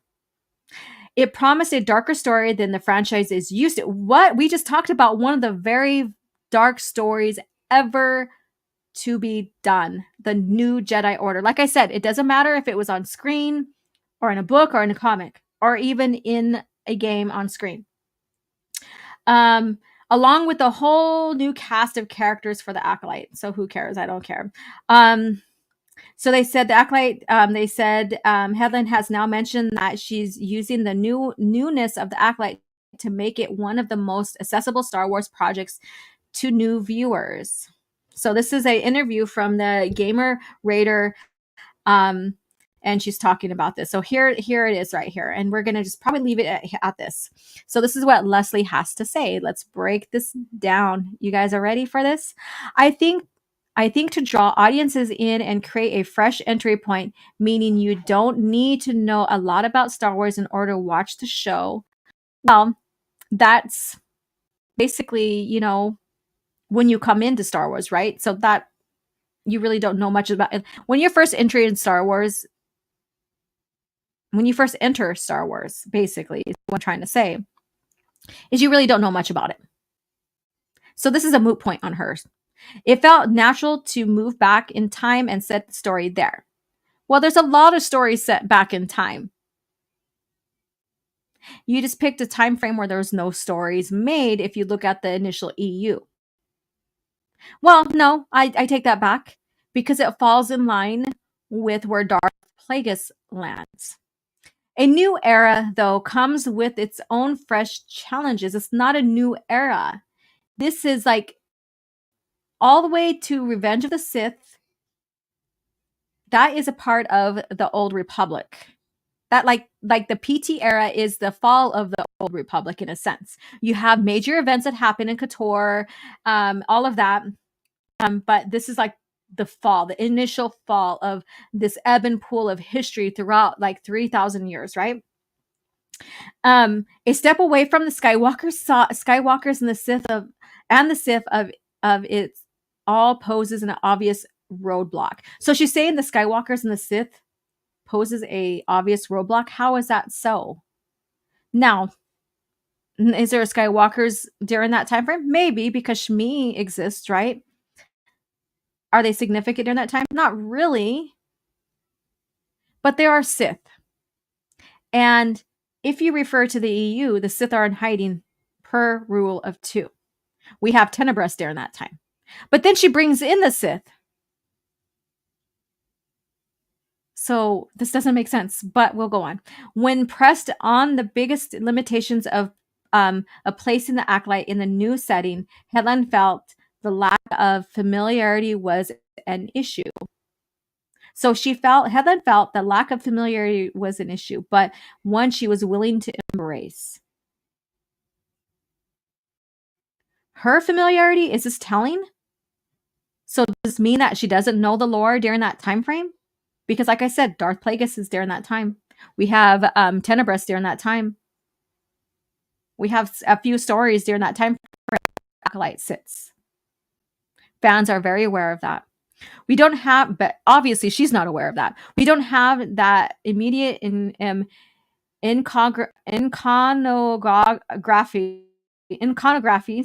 of stormtroopers, for example. Well, there's no stormtroopers. If you fucking know the lore, Leslie, you would know the stormtroopers happened after the Clone Wars because they are a product of the clones. Oh my God. So holy shit, she does not know anything, right? Oh my God. When you see a stormtrooper, you know you're in Star Wars. Not necessarily. When you see a Sith, you know you're in Star Wars. It depends on the time frame you're in. We had so she's trying to say fans are stupid, that they only know Star Wars for stormtroopers or something. All right, let's go on. We had some things we got to not there's some things we got to not fall back on, like but utilize. It was harder, but in a way it was freeing and easier, Leslie says. She continues, when the audiences watch it, there will still be that wish fulfillment of seeing the Jedi in action, and that's what we got to do. Oh, okay. So she goes into saying, like, want to break away from the common things like the Skywalkers and Sith, but let's go ahead and bring the Jedis in action, against the Sith. So during a time where the Sith should be hiding and not given off their presence as Sith. Tenebrous, he was still a part of the greater, public, I guess you could say. So was Plagueis. They held important especially Plagueis, held important positions in the galaxy, I guess you could say. But they didn't know he was a Sith. And that's what Sidious did. That's what Palpatine did. He took that influence and used it to his benefit. And that's the revenge of the Sith. And I think she's forgetting that very key term, revenge of the Sith. Because they sat back, they atoned, they made it look like they were extinct to give the Jedi this false security. Right? And then when the time was right, and you hear Maul and Sidious talk about that, when the time is right, we will reveal ourselves. That's the revenge of the Sith. I think those key terms she is forgetting about. And then many people who like this show, I guess you could say, love Disney Star Wars, defending this, are saying acolytes aren't Sith, that they're just dark side users. So shut up, you don't know what you're talking about. It's not about the Sith, when she was very clear that it was going to be about the Sith. And then when you go further into the original, the true history of Star Wars, acolytes are Sith. We just got done talking about an acolyte. That's Darth Krayt. So we just got done talking about one, right? And so now she's revealing this acolyte is a Sith. So I love it when I'm right. I love it when I'm right. So there's this. It is from Headland's comments that a main goal of the acolyte was to break into an entirely new part of Star Wars timeline. No, it's still the same fucking timeline. There's no like new, and it's something that has been expanded on in a sense, with Darth Plagueis leading and Tenebris leading into the PT. While that new era precluded from her using Star Wars staples like stormtroopers, and that time frame does not include stormtroopers, because the Clone Wars has not happened. We have to have the rise of the Empire, right? What is this fixation on stormtroopers? What the hell? What is this fixation on stormtroopers when she's in a time era? Like, if she even planted it, like, even inside the middle of the PT era with the movie, within the PT era timeline, you're not going to get stormtroopers. And then you're not going to get them if you go back like 3,000 years either. So I don't know why they're making such a big deal about that. Do they not really realize that this timeline does not include stormtroopers at all? It also opened up quite a few existing opportunities. One of those opportunities is the chance to draw in new viewers to the franchise by telling a story that doesn't rely on the Skywalker saga. So this is all being repeated again, and or much of Star Wars backstory at all. You need a Star Wars backstory to have it make sense. So let me see what you guys are saying. So this is Cringe Factor. What do you guys think about this? What do you guys think about this? All right. And here we go. I'm going to scroll up. If I missed your guys' comments, I'm sorry.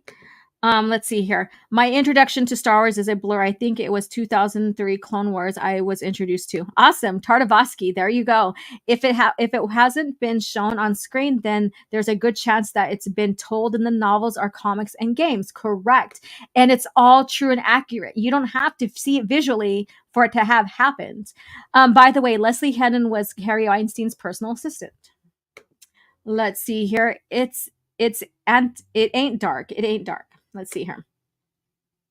Let's see. I'm scrolling up from your guys' last comment. Always remember that she does not have a favorite movie. Correct. That's how they think. Yep. Let's see here. According to the open titled screen. Let's see here. You'll be amazed the amount of stuff I send OG, and she looks through it all. Yes, I do. I do, because I want to know what's going on in the greater quote unquote Star Wars community, that and the news and stuff like that. I don't know. 11. What is that? 119? Are you talking about that's where that falls? No, I did the homework on that, so it's a little. So yes, I shared it on the timeline. So yeah. I got into Star Wars from the 2008. Clone Wars series. Wow. I kind of feel for you on that one. Did Lucas say 12-year-olds and they're smarter than you think? He said that, and he also said like those with kids at heart. And I'm trying to find the one that I pulled up like 3 years ago, and it's got a brown background on it, and it has an interview from George where he said Star Wars is for those of 7, 17, and 70. So he's given an age range. Let's see here. They talk like the main 6 movies follow the different rules and lore. It makes no sense. Correct. Scratching the head, 1 through 6. Let's see. What's the Skywalker saga beyond the movies? Let's see here. Filoni always Sith. Let's see here. Let's see. In 2005, they were consistently referring to it as a saga or a complete Star Wars saga. Correct. Gay Wars, the crap Bud Light. Let's see here. And 1 through 6, the Skywalker saga. Yeah. The lore of the Skywalker saga is the lore of the Star Wars. It's not like its own thing. No, it's not. And I think I already caught up on this, but I know you guys are still chatting in the chat. So let's see where we're at. Sith Assassin, or Soul Assassin says, not Sith Assassin. The Sith going into hiding and allowing the Jedi to believe them extinct is genius. The Sith evolve in power and influence while the Jedi focused on their old ways. Correct. And then they sat back and studied the Jedi. They studied the Jedi. They did all this so they can get their revenge. Very, very strategic, tactic, and brilliant. Meant to say Earth humans. Okay, so I'm going up. I'm going backwards. So I'll get to your point here soon. Both Mun and Bith species have no longer average lifespans. Have longer lifespans than the early humans. Correct. It's like Anakin and Dooku. My powers have doubled since last week. Let's see here. And she cannot forget what she clearly does not know. Yeah, so there we go. So this is your cringe factor. This is what's going on. This is the expectations they are feeling, or they're hoping for their new content. And this is what Filoni is allowing. So many people are like still blaming Kennedy for this. Her name is being thrown out here because of that's just the narrative. That's something that they always go to. But if you see who has been standing by and supporting Headland from the beginning, it's Filoni. So remember this. He is not the apprentice to George. He does not embody George and where Star Wars should go. He is not this buffer between Disney, Star Wars, and Star Wars. I guess you can say whatever that means. And he is not the savior. I said it here, and I stand by these words because he's proven time and time again since 2008 where he stands, and he only stands for himself. He is not worried about keeping the integrity of the franchise nor the integrity of the lore. We already witnessed that time and time again. I don't know how many times we have to show evidence.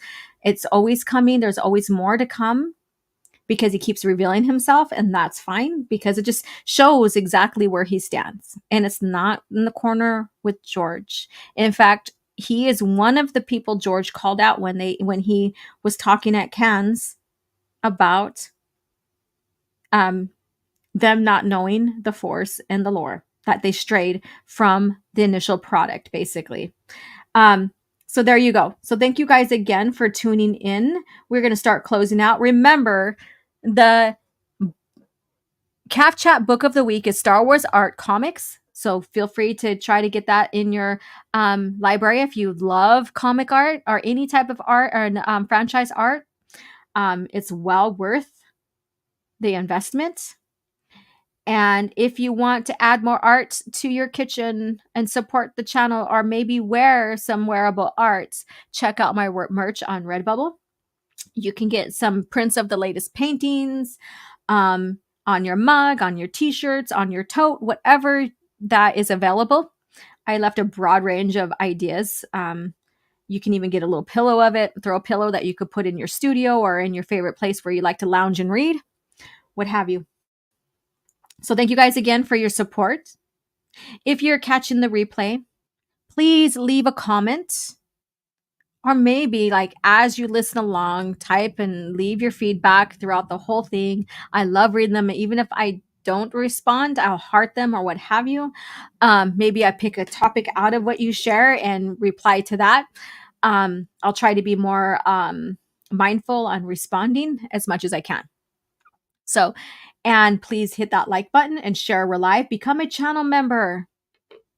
You know, I don't push channel members as much as other channels I've been on and support, but by becoming a channel member, you do help keep this channel alive. It shows your dedication, even if we don't agree. There's times that some of us don't agree on here, and that's okay. I want you guys to feel that it's okay that we may not agree on certain points and stuff like that, that this is not an echo chamber. This is a place to come as a collective to discuss what we love, even if we disagree on some points with each other.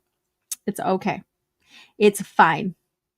It says, I'm going to say something just to troll OG on her vids. Oh my God, Soul Assassin, he is such a jokester here. Like, he's going to come out. He's a trickster. He's going to come out and have some fun. Yeah. So I said, come out and have some fun. Okay. You take it as you will. So thank you guys again. And I will see you on the Spacing Friday night. I can't wait. Like I said, I missed you guys. I had some interesting new developments happening in my life. I mean, I'm always doing shit, right? You guys, I'm always doing stuff. So again, thank you guys so much for your support. And may the force be with you. And I shall talk to you guys later. See you on Twitter. And have a good day. The fate of the galaxy is now in your hands.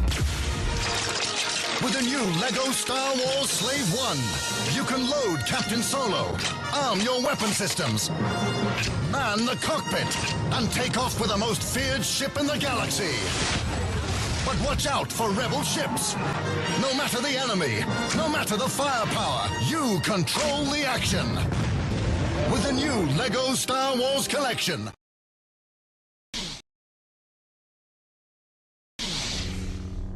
Are you sure? So be it.